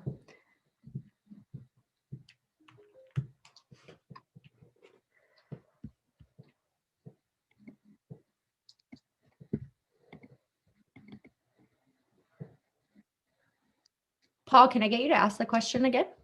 Yeah. The question is, what do you do with the onions? You know what? I'm going no headphones. Sorry for the technical difficulties. My headphones are acting funky. One more time with the question, Paul. No, it's fine. What do you do with the onions?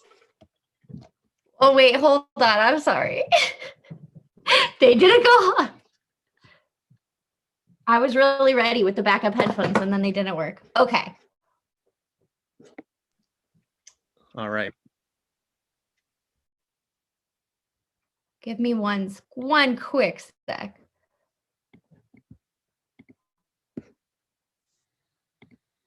All right. One more time. Hit me one more time with that question. All right. I think Mandune asked, what do we do with the onions? So I did 1/4 of the onion with in this little yellow bowl, and that is going to be for our beans, and then 3/4 of the onion are going to be for our jackfruit. And so I'm just slicing them. So rather than going across this way and getting more pieces, I am just have them in little slices like so. And I will break them up into little slices like this when I put them in the pan to cook.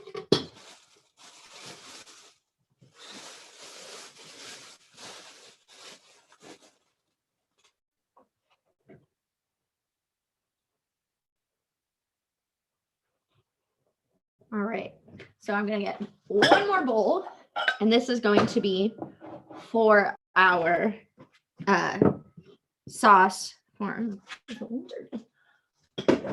This is going to be our bowl for our sauce for our beans. So we are going to start, we can get the recipe for the baked beans up just so we can see the ingredients. We're going to start with a 1/4 cup of molasses. And if I'm not mistaken, Paul measured these out, and so they should be a 1/4 cup, right?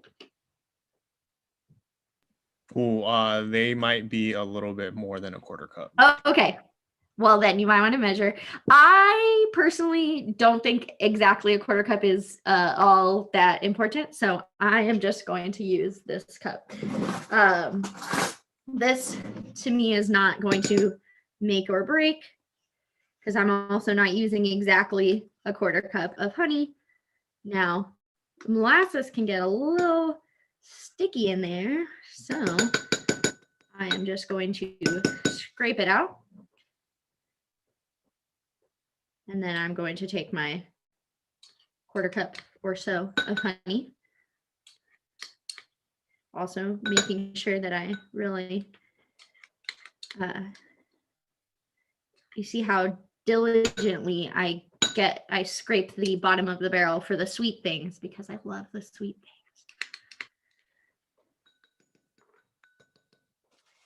All right.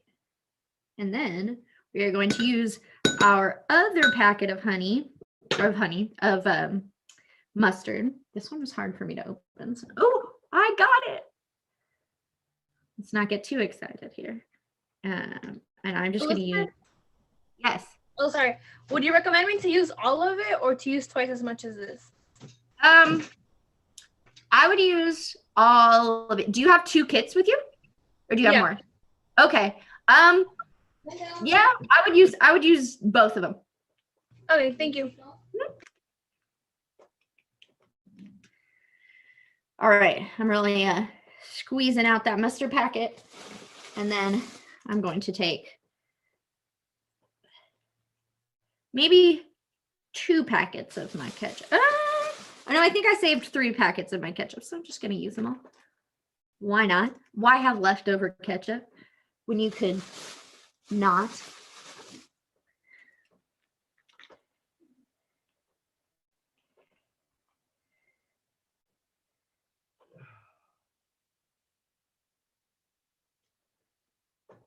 All right. A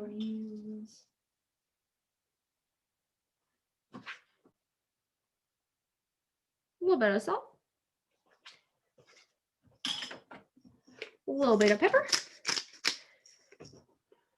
What am I? I'm looking at the ingredients so I don't forget something. I don't want Nikia calling me out again, you know? It's humiliating. I'm just kidding.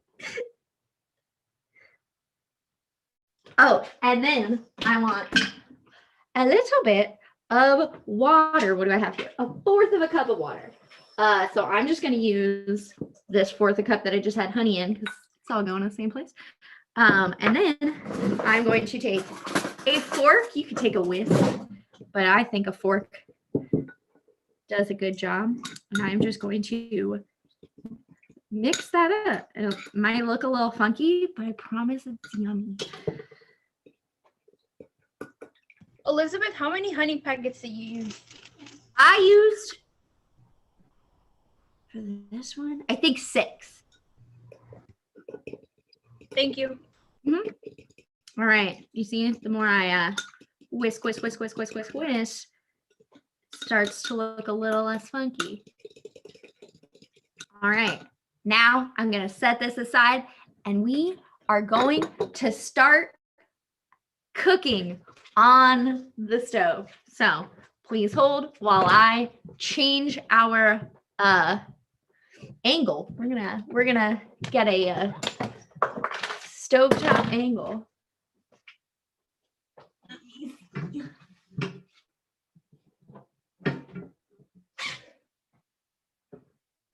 It might take me a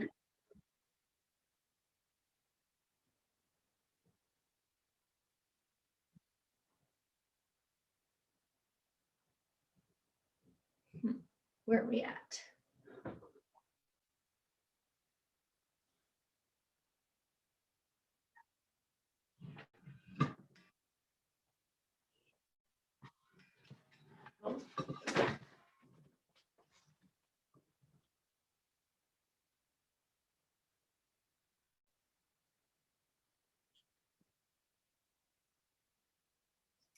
Oh, all right. All right, so we're gonna start with the beans first. The beans take a little longer. I did not open my can of beans yet, so I'm going to do that real quick.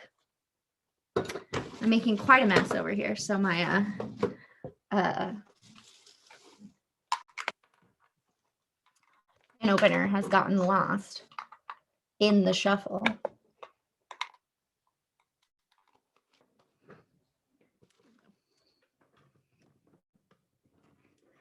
Now, again, beans from scratch, not difficult, delightful.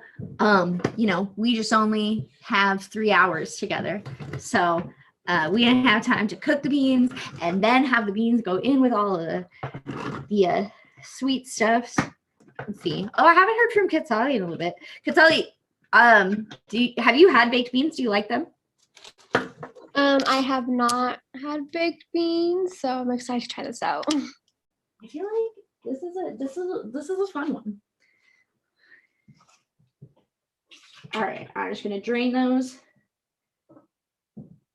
and rinse them.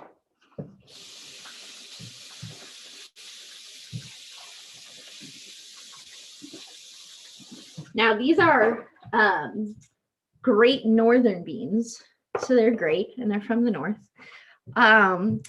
People sometimes use navy beans, pinto beans, different white or pinto beans should be good. I'm just gonna let those hang out there for a second, and we'll stick the bean recipe up there for y'all to see. So I am going to start out with my yellow bowl, which is my onion bowl, and I am going to turn on the heat. Let me go ahead and move this out of the way. I'm going to turn that on. If you prefer to use a little oil here, go ahead, feel free. I did not give you oil, so I'm not going to use oil because I don't think that would be fair. Because I want to show you that you could do it without if you don't have any. So I'm just going to let this heat up for a second. All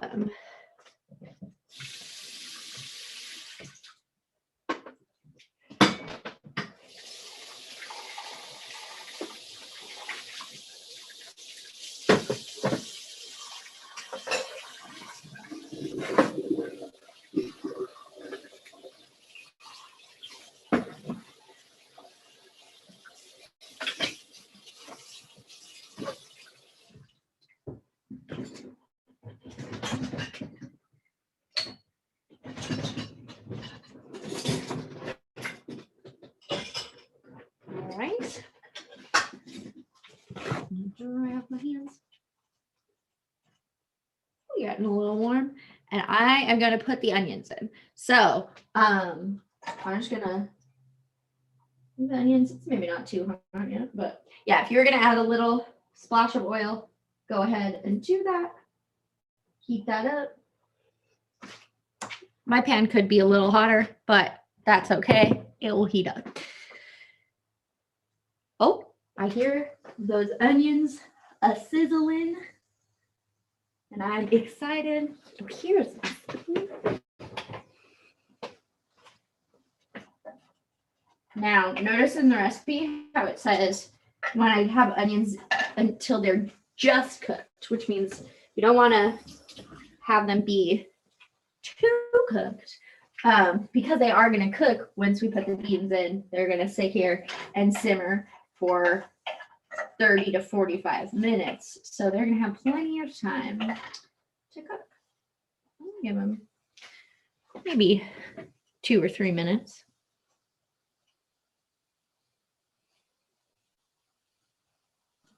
Ooh, we got Nikia with some comments here.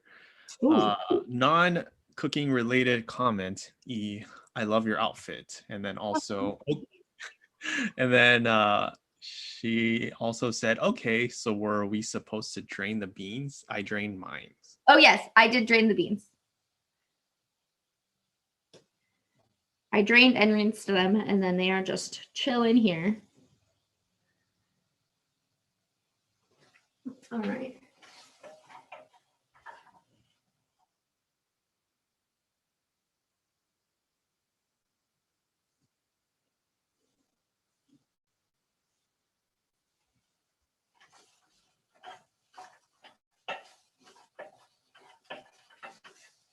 All right, so we are cooking. And now, if you read that recipe and you're like, I don't know what you mean by until they're just cooked, err on the side of cooking less, because like I said, they are going to simmer in there for 45 minutes.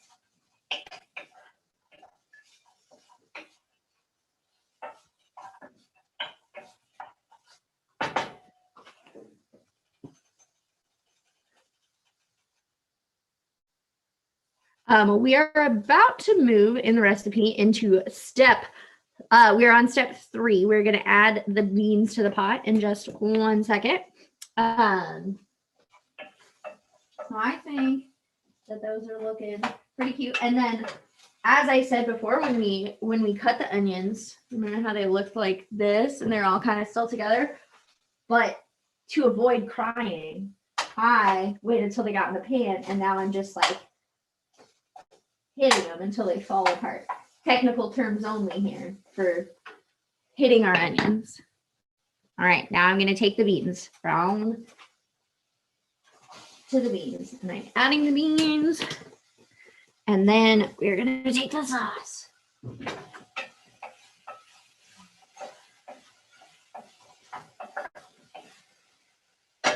And add the sauce in. Now make sure you don't leave behind any. No sauce left behind.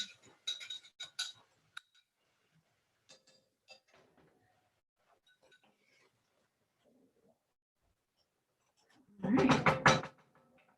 Just make sure that that is well mixed in.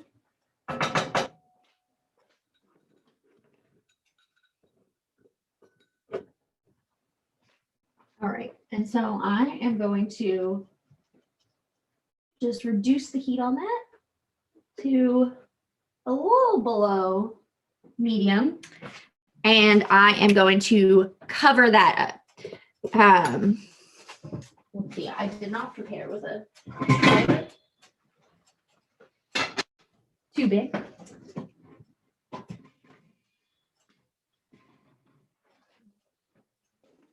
Just right. All right. Actually, before I put the cover on, I am going to let it simmer first. So once I start to see little bubbles, I'll reduce the heat a little bit and then cover.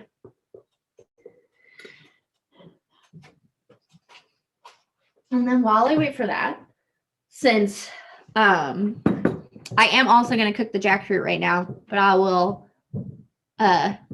bring this to a simmer first. I'm going to try my watermelon mint water.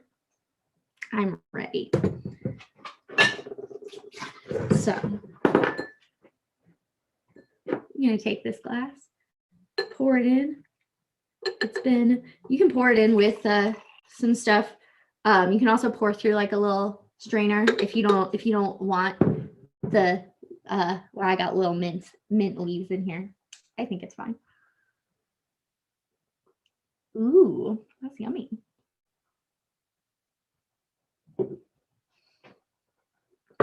I enjoy that. And then a nice thing about making infused waters, we always make infused waters at Hope. It is our specialty. If you were with us last time, you know we made orange cranberry water. But if you, once you drink all the water in your pitcher or your glass, you can fill it up again. And it's like second infused water.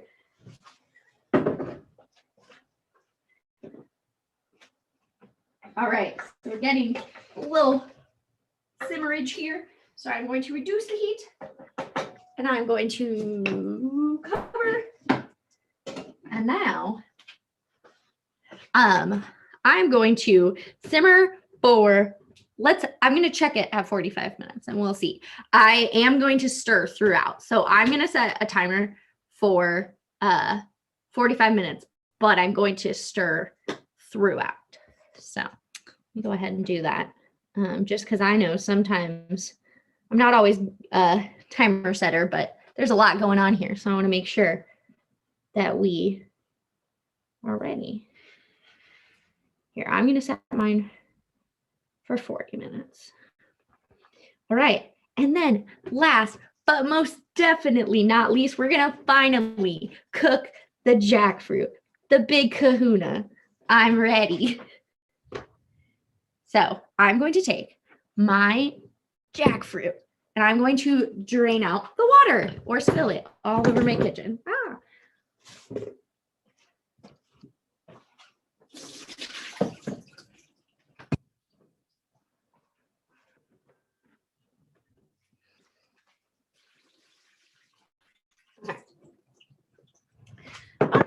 Okay, so with the jackfruit,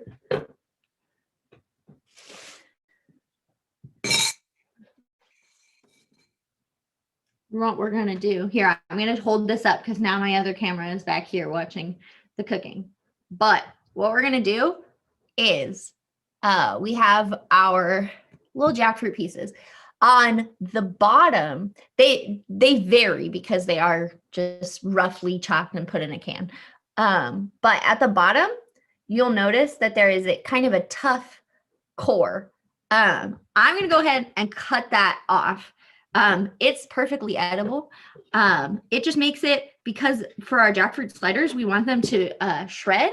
Look how easily that shreds once that core is off there. So I'm leaving the other side on. It's a little less tough, but I'm going to do that. I'm just going to go ahead and drop it back in the same bowl.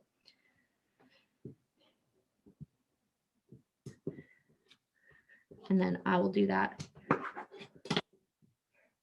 real quick.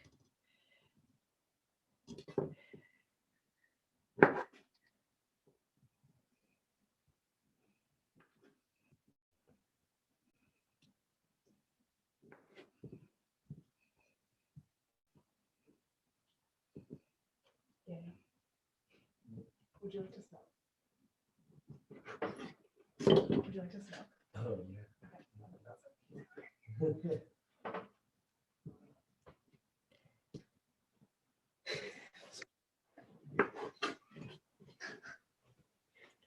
Nicole Walker asked, where do y'all buy jackfruit from?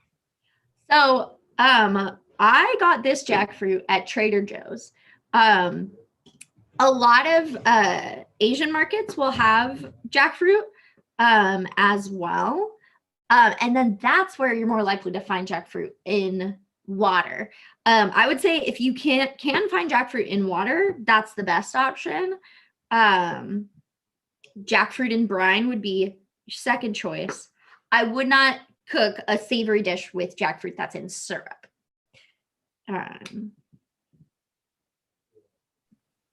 Also got another question from Nikia. Can the tough part of the jackfruit be used for anything? I don't know. I have never looked into that. It is edible though, So if you want to leave it in, you can. I'm going to just give my beans a quick stir. The one thing with your beans is you want to keep stirring them because there's a lot of sweetness in there, and that can really get you burning. All right, I'm almost done with my jackfruit, and then you'll be able to see me again, or see what I'm doing again, I should say.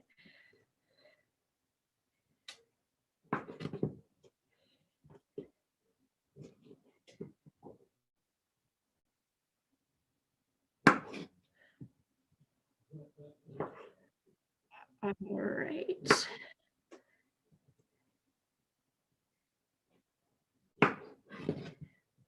All right, I have my bowl of my jackfruit, and then we are going to, so we can get our barbecue jackfruit ingredients up.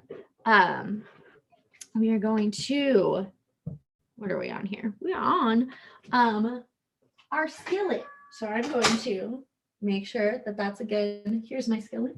I'm going to turn on the heat, let that heat up a little bit.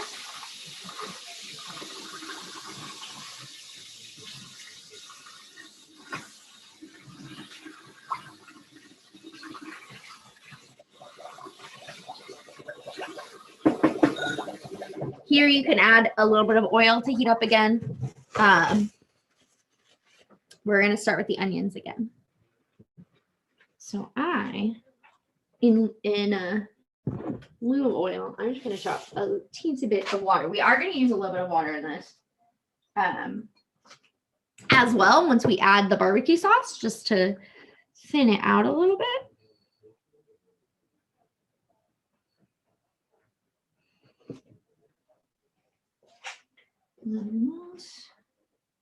See a little steam coming off of this water. I'm gonna go ahead and nope. I'm gonna wait. All right, Angel with the fun fact. Jackfruit is the largest tree fruit. Oh, yeah, jackfruit. I am not sure if y'all have seen a jackfruit. So these, the jackfruit that we buy in cans is a young jackfruit. So it's not sweet. Jackfruit, if you got it in the big large tree fruit form, is very sweet. This is much more mild, and that's why we can use it as like a meat alternative, because it takes on the flavor of whatever you put in it. But that's why it's important to get young jackfruit, because it's like not ripe yet. Another thing though, and the reason that we're doing beans as a side dish is because even though a lot of people use jackfruit as a meat substitute, it doesn't actually have any protein. So we are doing beans as our vegetarian protein, because we want to make sure that you not only eat your jackfruit, but you get full with your beans.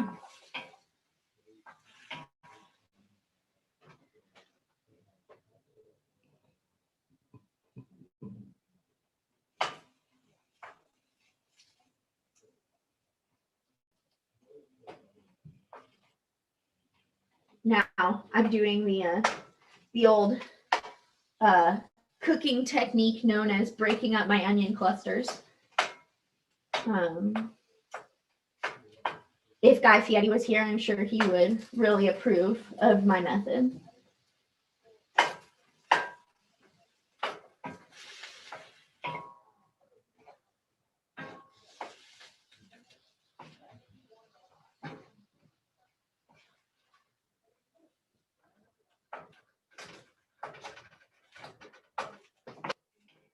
I'm going to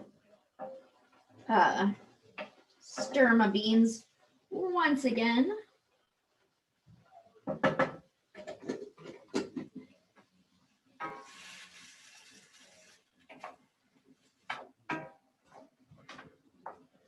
Now, these I'm going to let cook for a little bit. can do maybe 5, even up to 10 minutes.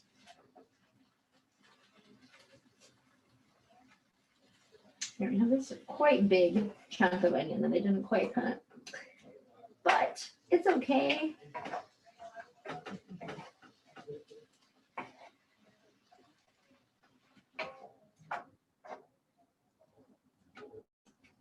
All right, while those onions cook, I'm going to actually over here show you how I'm going to make this slaw. That is going to be with our avocado. Now, depending how much you're making, you may only need a half of an avocado, but you can use the full avocado if you want to make more. You have a lot of cabbage, so you could make this slaw twice. I'm going to take my avocado, and I am just going to take a bowl and squeeze my avocado into it. Then I'm going to take my final lime,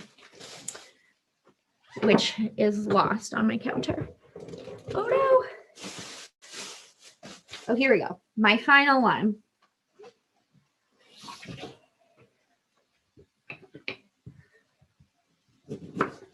I'm going to juice the whole lime into the bowl.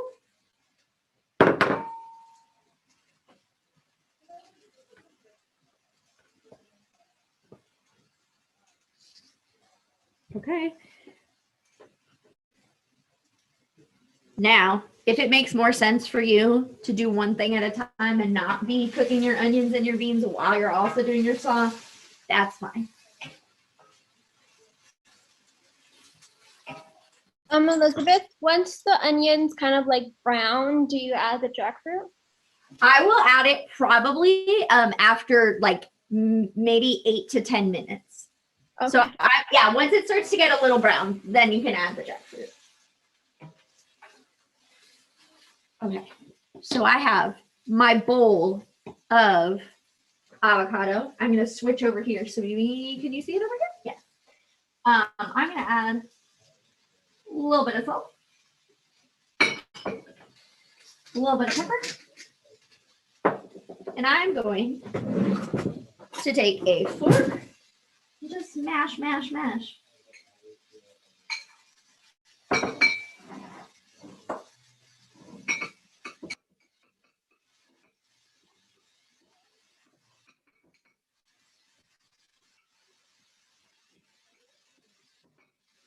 Now, looking at the amount of avocado to the amount of carrots and cabbage I have, I think I want the whole avocado. So I'm just gonna get that pit out.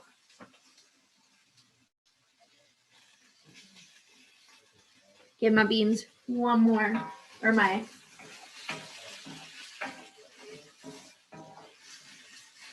all right, so yeah, we are starting to get a little bit of brown on these onions, and I am now going to drop in my jackfruit.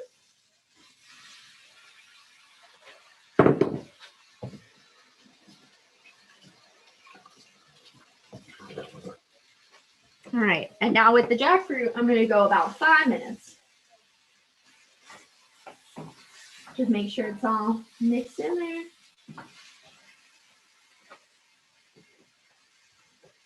All right, and now I'm going to continue mashing my avocado.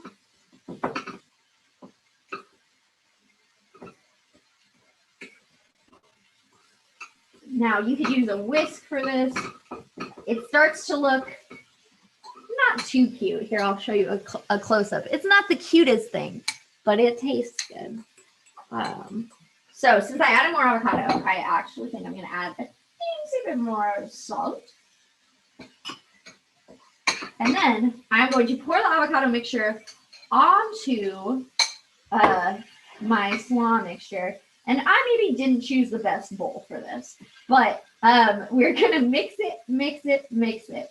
And just want to make sure that you can actually, if your hands are clean, which they should be, we're cooking, you can actually just get in there and make sure that you're covering all of the the cabbage and the carrots and everything, and you're getting that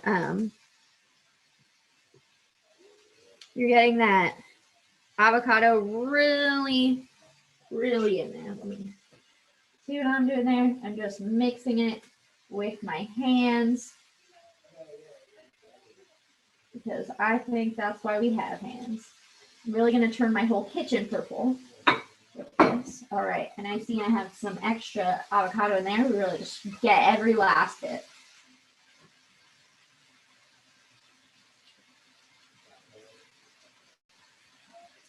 All right.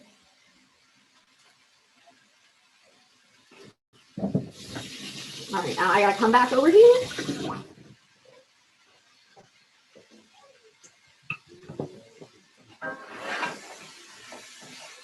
Make sure we keep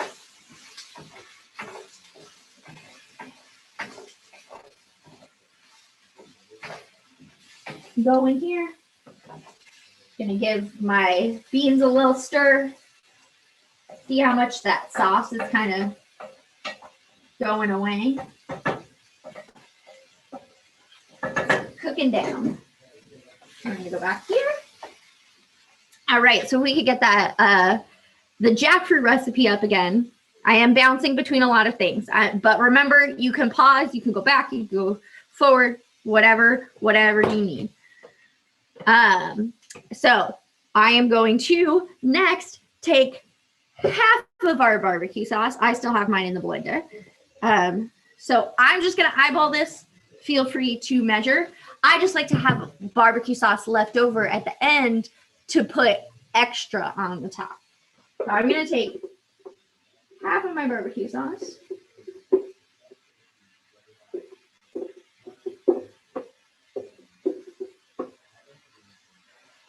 And a little bit of water, maybe what I have on there, half a cup of water. I'm just gonna take a little bit of water, and I'm just gonna mix that real good. Make sure the barbecue sauce gets over everything.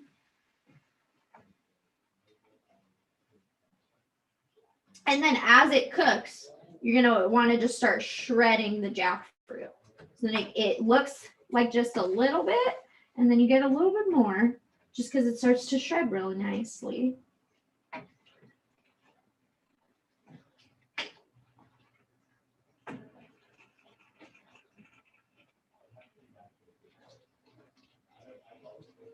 Now I just want to make sure I have everything covered.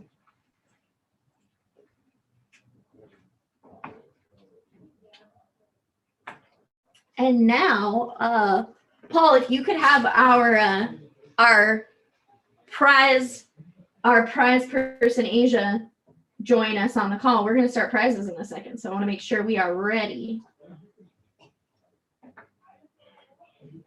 Got it. Looks like while you were cooking, Nakia had some comments. She chopped up the tough parts of the jackfruit and is going to cook them on the side to try them. Oh, let me know how they are. Yeah, and also a tip from Nakia: if they are not a fan of creamy slaw, you can just add some extra lime or vinegar instead of avocado. Oh, good idea. Thanks, Nakia. All right, now I'm gonna take, once I got more of the avocado mixed in there, now it's a little bit easier to mix up with a fork and not my hands. Okay.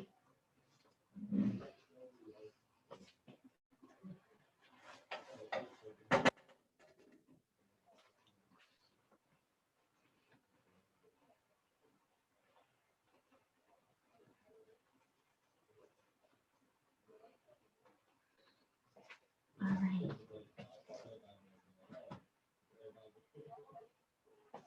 All right, we are going to reduce the heat. And then here you could cover, but I unfortunately chose a pan that I don't think I have a cover for. So I may not be doing that.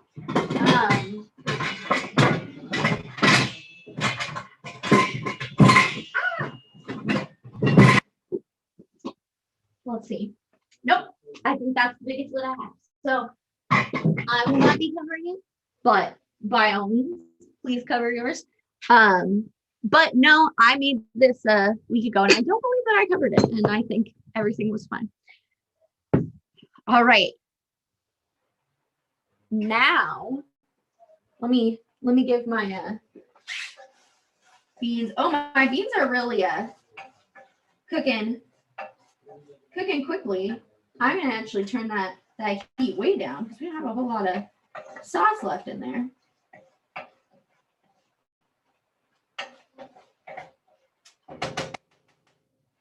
See how much time is left on my timer, because that seems, I have 20 minutes left on my timer, but that seems like it might be done. So just a reminder, keep your eye on your foods, because you can have a time set and it could be just very different. I'm gonna give this a taste. Let me see. I have a bean, I have an onion, I have some sauce.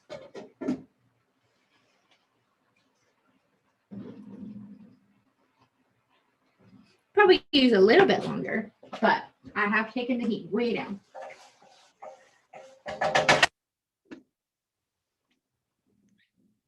All right.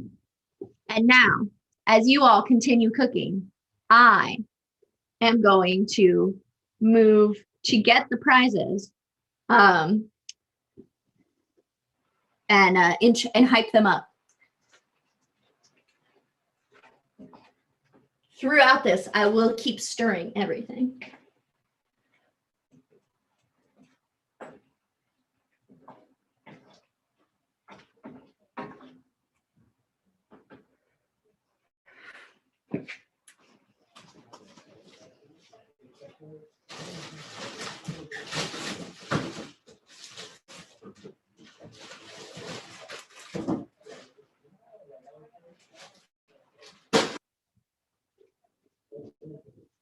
All right, our prizes. We have a mini waffle maker, a second mini waffle maker. These were big crowd pleasers last time, so that we had to do it again. All right, Paul, any word on our prizes? No, not yet. Let me go ahead and do the spin wheel. Okay. Oh, are you gonna do that? Yeah, let me just go ahead and do that. All right. I'll get the rest of the prizes. Gonna just mix that up. And this for me, that's good. So I'm gonna turn that off.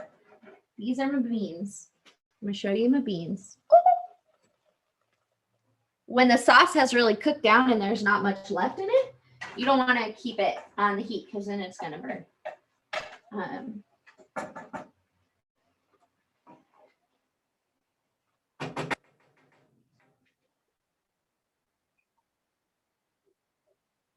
Yeah.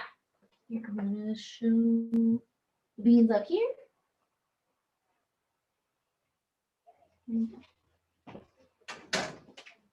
All right.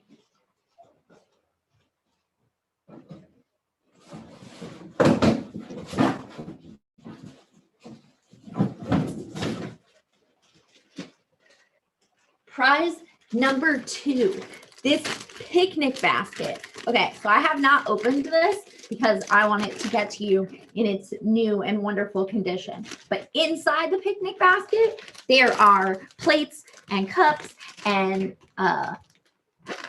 silverware and just a wonderful little set to take with you on a picnic.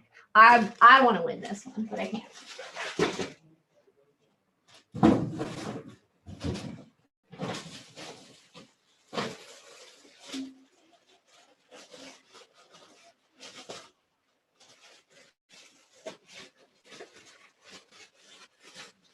Next, we have not 1, but 2 hydro flasks. Oh man. I know you all got a Hope water bottle in your cooking kit, but also you could have a hydro flask so you could stay extra hydrated. Gonna give my jackfruit a spin, and then every time that I come back to my jackfruit, I'm just breaking it up a little bit because it starts to shred. And I will do this with forks at the end as well.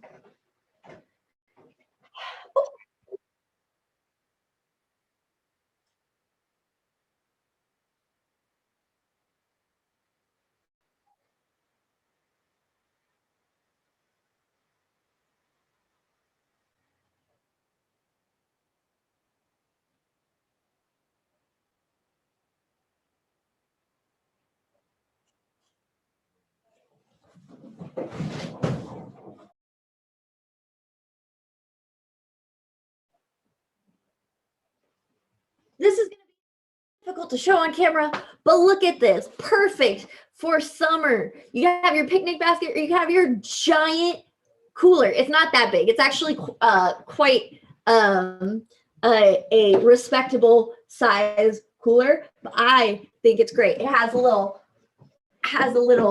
wheel, or it has wheels on it, and then it has like a little rolly thing, so you can roll it around. It has cup holders on the top. Oh my goodness, what a steal this is.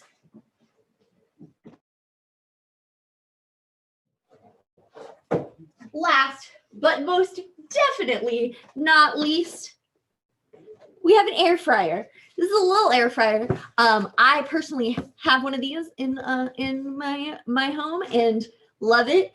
You see this has fries in it. It is one of my favorite things for reheating French fries. You never thought you could have reheated French fries that tasted good, but then you got an air fryer.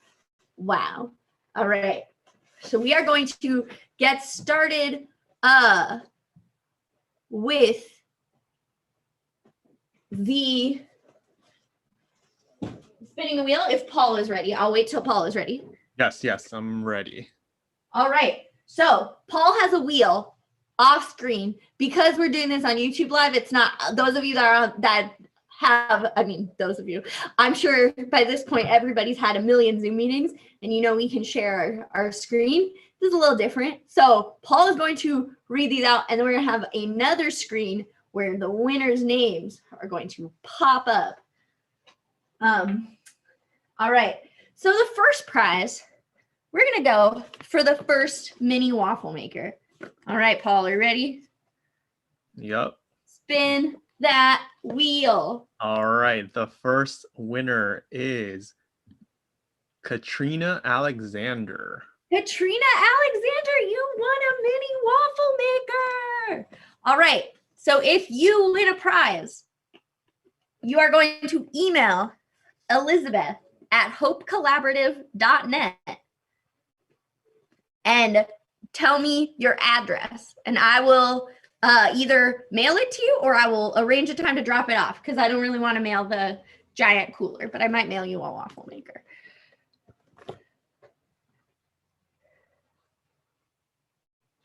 All right. The second mini waffle maker. Are you ready, Paul?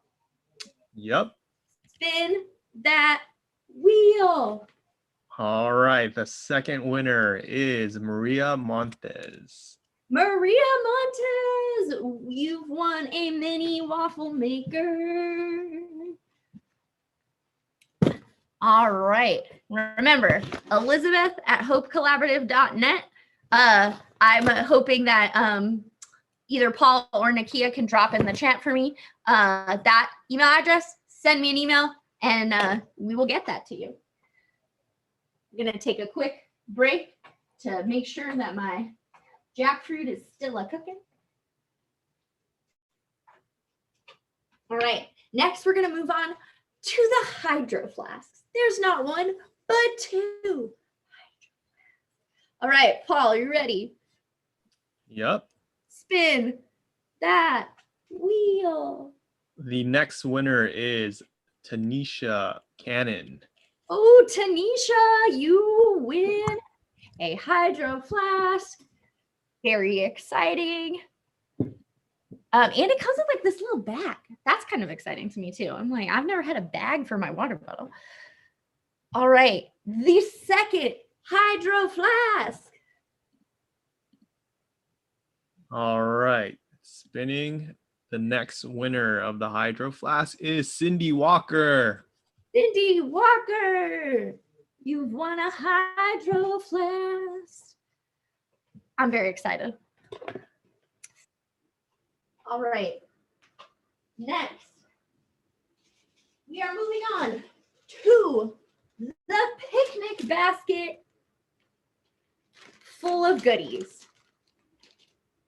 You ready, Paul? All right, we are ready. That wheel. All right, the next winner is Tawana Richards. Tawana Richards, you have won a picnic basket. I am jealous for this one. Oh man, I wish I had. Again, drop your email or drop your address to me at elizabeth@hopecollaborative.net. I'm going to. All right. The giant cooler. Are you ready, Paul? Yes, I am. Spin that wheel. Oh, man. The winner is Sylvia Guzman. Oh, Sylvia. How wonderful. I'm glad for you to get this cooler. It's going to make your next. Now you can go out maybe a little bit post-COVID, be safe, but go have a picnic in the park with your cooler. All right, and last, but most definitely not least, the air fryer. Are you ready, Paul? Yes. Spin that wheel. Let's see. Oh, having some issues. Hold on.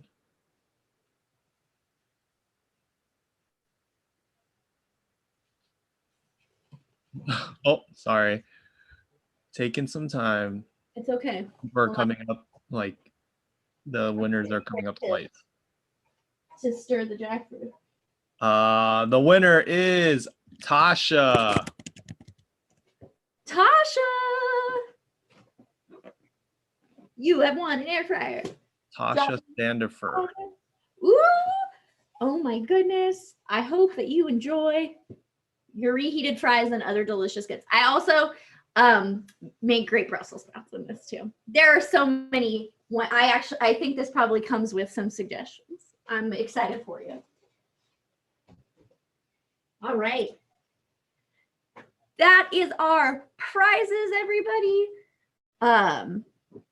I am glad that we could provide some prizes, give me a chance to practice to be a Home Shopping Network host in the future, since I know that's where I'm headed.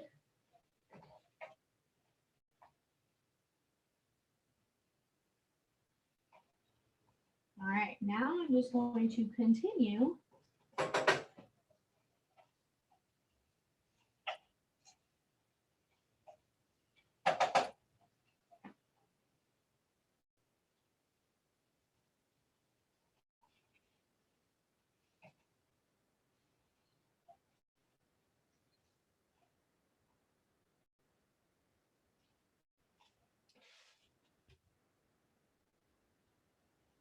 We are still on step 4 for our jackfruit. We are just still cooking it down. I'm going to take 2 forks of vastly different sizes because that's how my house is.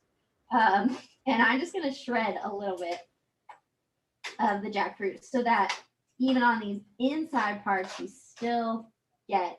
I just want everything. When I have barbecue sauce, I don't know about y'all, but when I have barbecue sauce, I want barbecue sauce to be on every part of everything. that I eat. Don't be stingy with the barbecue sauce.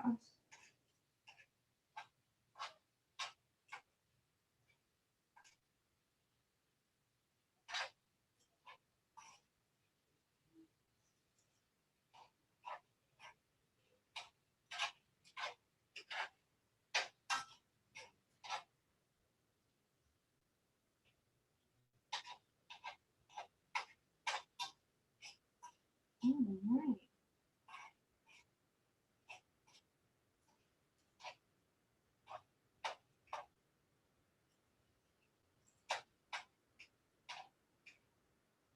So since mine is not covered, I will probably cook my jackfruit a little bit longer than the suggested. I think I have on there 25 to 30 minutes. 20 to 35 minutes. So I might go maybe, I think actually 30 minutes will be a nice time for me. And if you see these popping out, I'm gonna mosey on over here, show this to you. We have this is a little seed from the jackfruit, perfectly edible. They just start to pop out when I start to shred.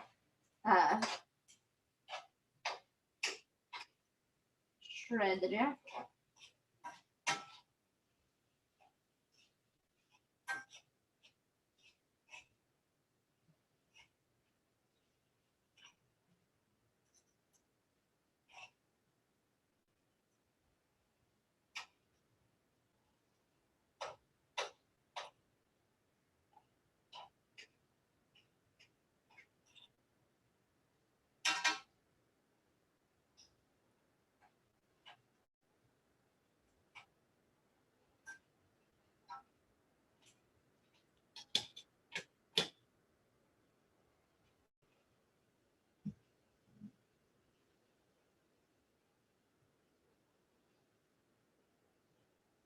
All right, I'm also going to continue mixing up my slaw, just making sure that's good.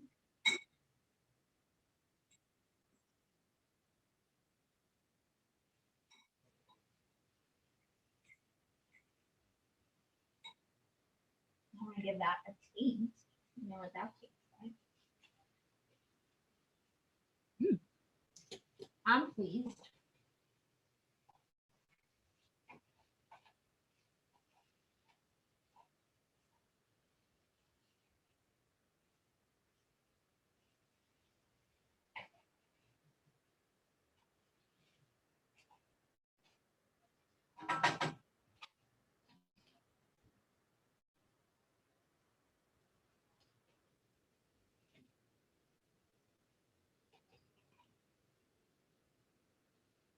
All right.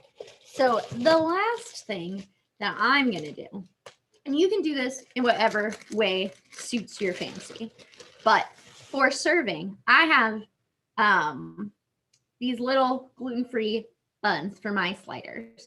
Now, in my personal opinion, and I have gluten-free because that's what my stomach demands. In my personal opinion, gluten-free stuff not that great. So I like to toast it up. If you want to toast your buns for your sliders, feel free to do it in the toaster or on your stovetop. I'm just going to stick mine in the toaster over here.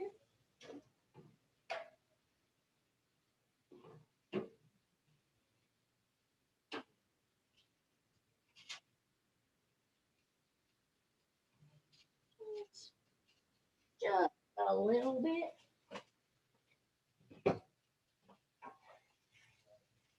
All right.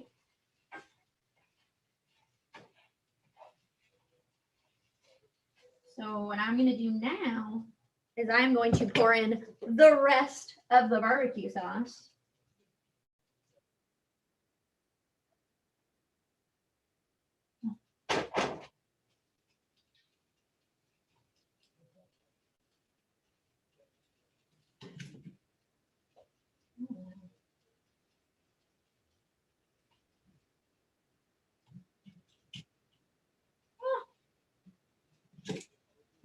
I'm fixing my camera for you.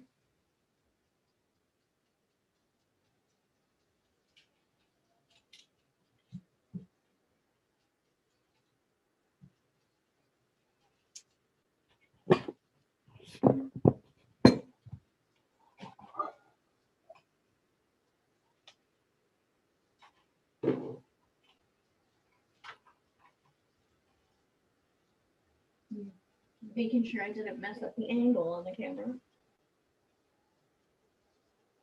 we go. Okay, I'm going to pour in the rest of my barbecue sauce.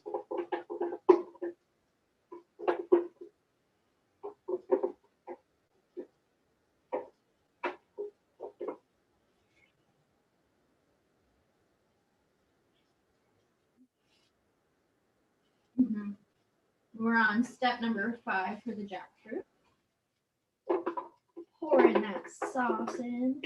I very strongly believe in no sauce left behind. So I'm going to scrape in there, get all the sauce.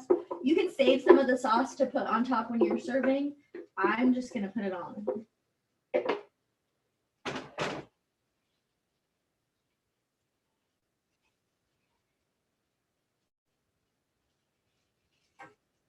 All right, I'm going to turn off the heat and just take my 2 forks of vastly different sizes. Oh, there goes my timer.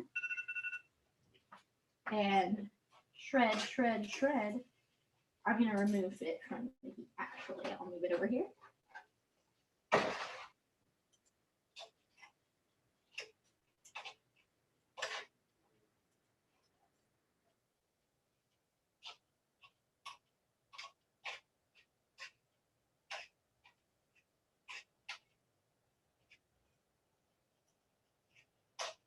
All right, getting some shredded.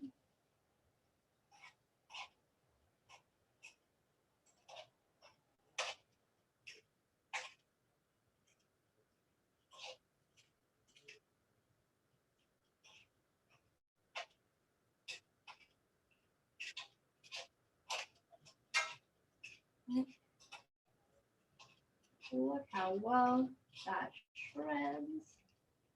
All right, I'm gonna go ahead and hold this up to the camera so that you can get a nice close look at it, even though you will soon have this on your own. Let's see. Look at that barbecue jackfruit. So good. So good. All right. And the last thing I'm gonna do when my buns are done toasting is I am going to plate everything up nice and pretty for you. Let me get it.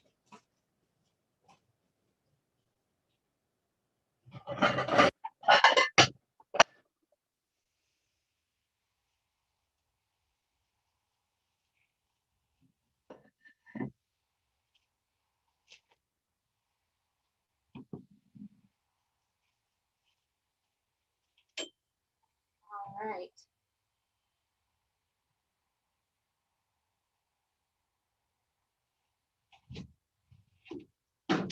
So I'm going to take my toasted slider buns. I'm going to put some of our jackfruit on it.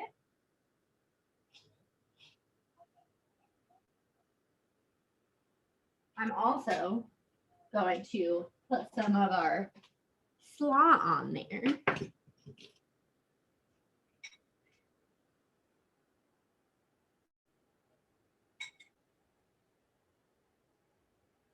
And I'll show you this as I go along. So we have some jackfruit, some slaw. I'm gonna close that up. Oh, so pretty. I'm not a great plater, but it tastes good. So it doesn't look pretty, but it tastes pretty good. Pretty good. And then I'm just going to plate a very little amount because this is just a snack for me. right now, and I'm just plating for the camera. Feel free to, I'm not in any way suggesting how much of this that you should eat, because you should eat it all.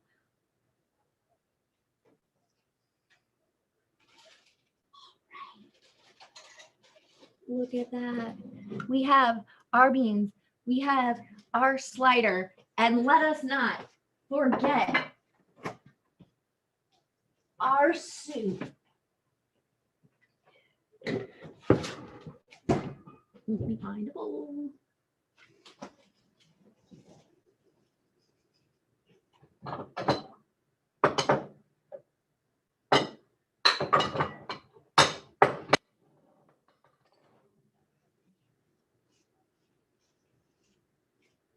Like I said, this is snack time for me, saving the rest for dinner. So I got a baby bowl.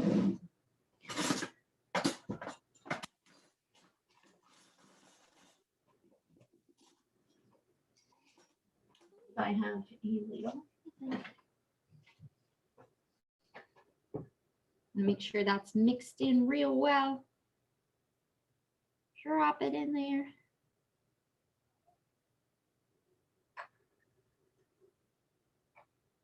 And then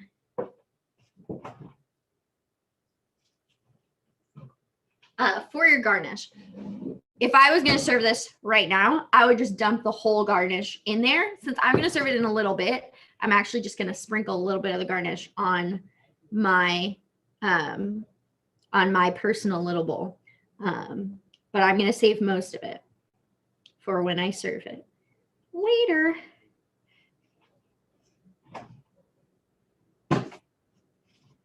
All right.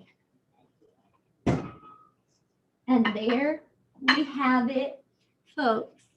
We have, here, maybe I can hold it up. I'll hold it up to this camera and I'll hold it up to the other camera. We have our slider with slaw. We have our baked beans, and we have our watermelon mango gazpacho. I'm going to hold it up to the other camera because I think that might be a better angle.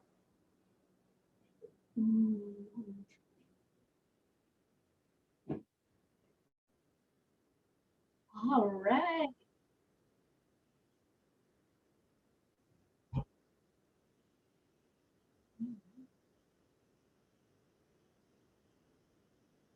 And I think that, oh, look, it's 3:54. That brings us very close to the end of our time.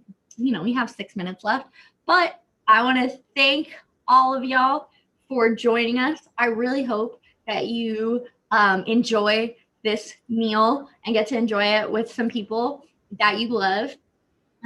This is one of I love doing stuff with jackfruit. I think it's fun. I always, when we do our cooking days with our young folks, I like to choose ingredients that we maybe aren't used to using every day, so that we can try different things. So I hope if you haven't tried this is something new for you and you enjoy it. I'm gonna pass to Kitsali. How's yours coming along?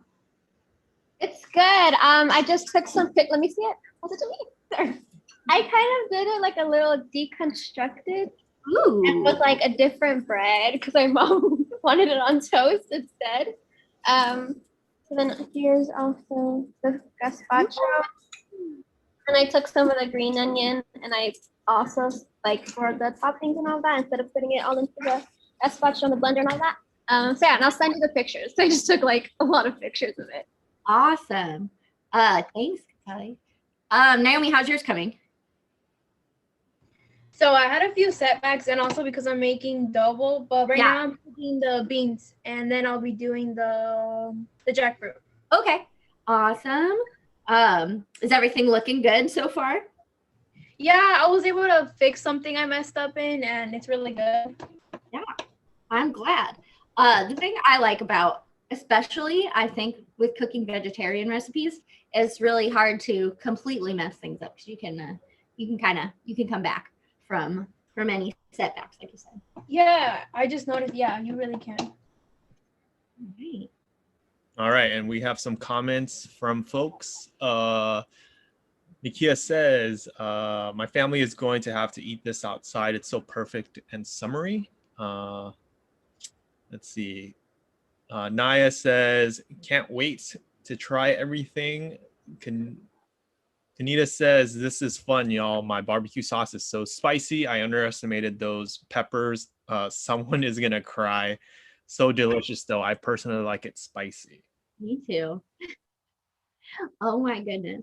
I'm so glad to hear that y'all had a good time making this. And please, if you're emailing me for your prize, if you want to just email me some pictures, feel free. A lot of you have my phone number from me dropping off kids to you. Please feel free to I would love to see your pictures. And we thank you so much for joining us.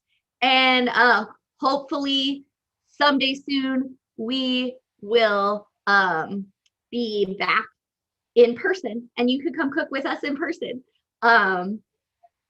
Everybody have a great rest of your Saturday. Really appreciate you all being here, and thanks for joining. Yes, and also do not forget to donate. The link is in the YouTube description. We'll also send out a follow-up email to everybody who joined. Thanks, Paul. All right. Bye, everybody. Thank you. Thank you. Bye.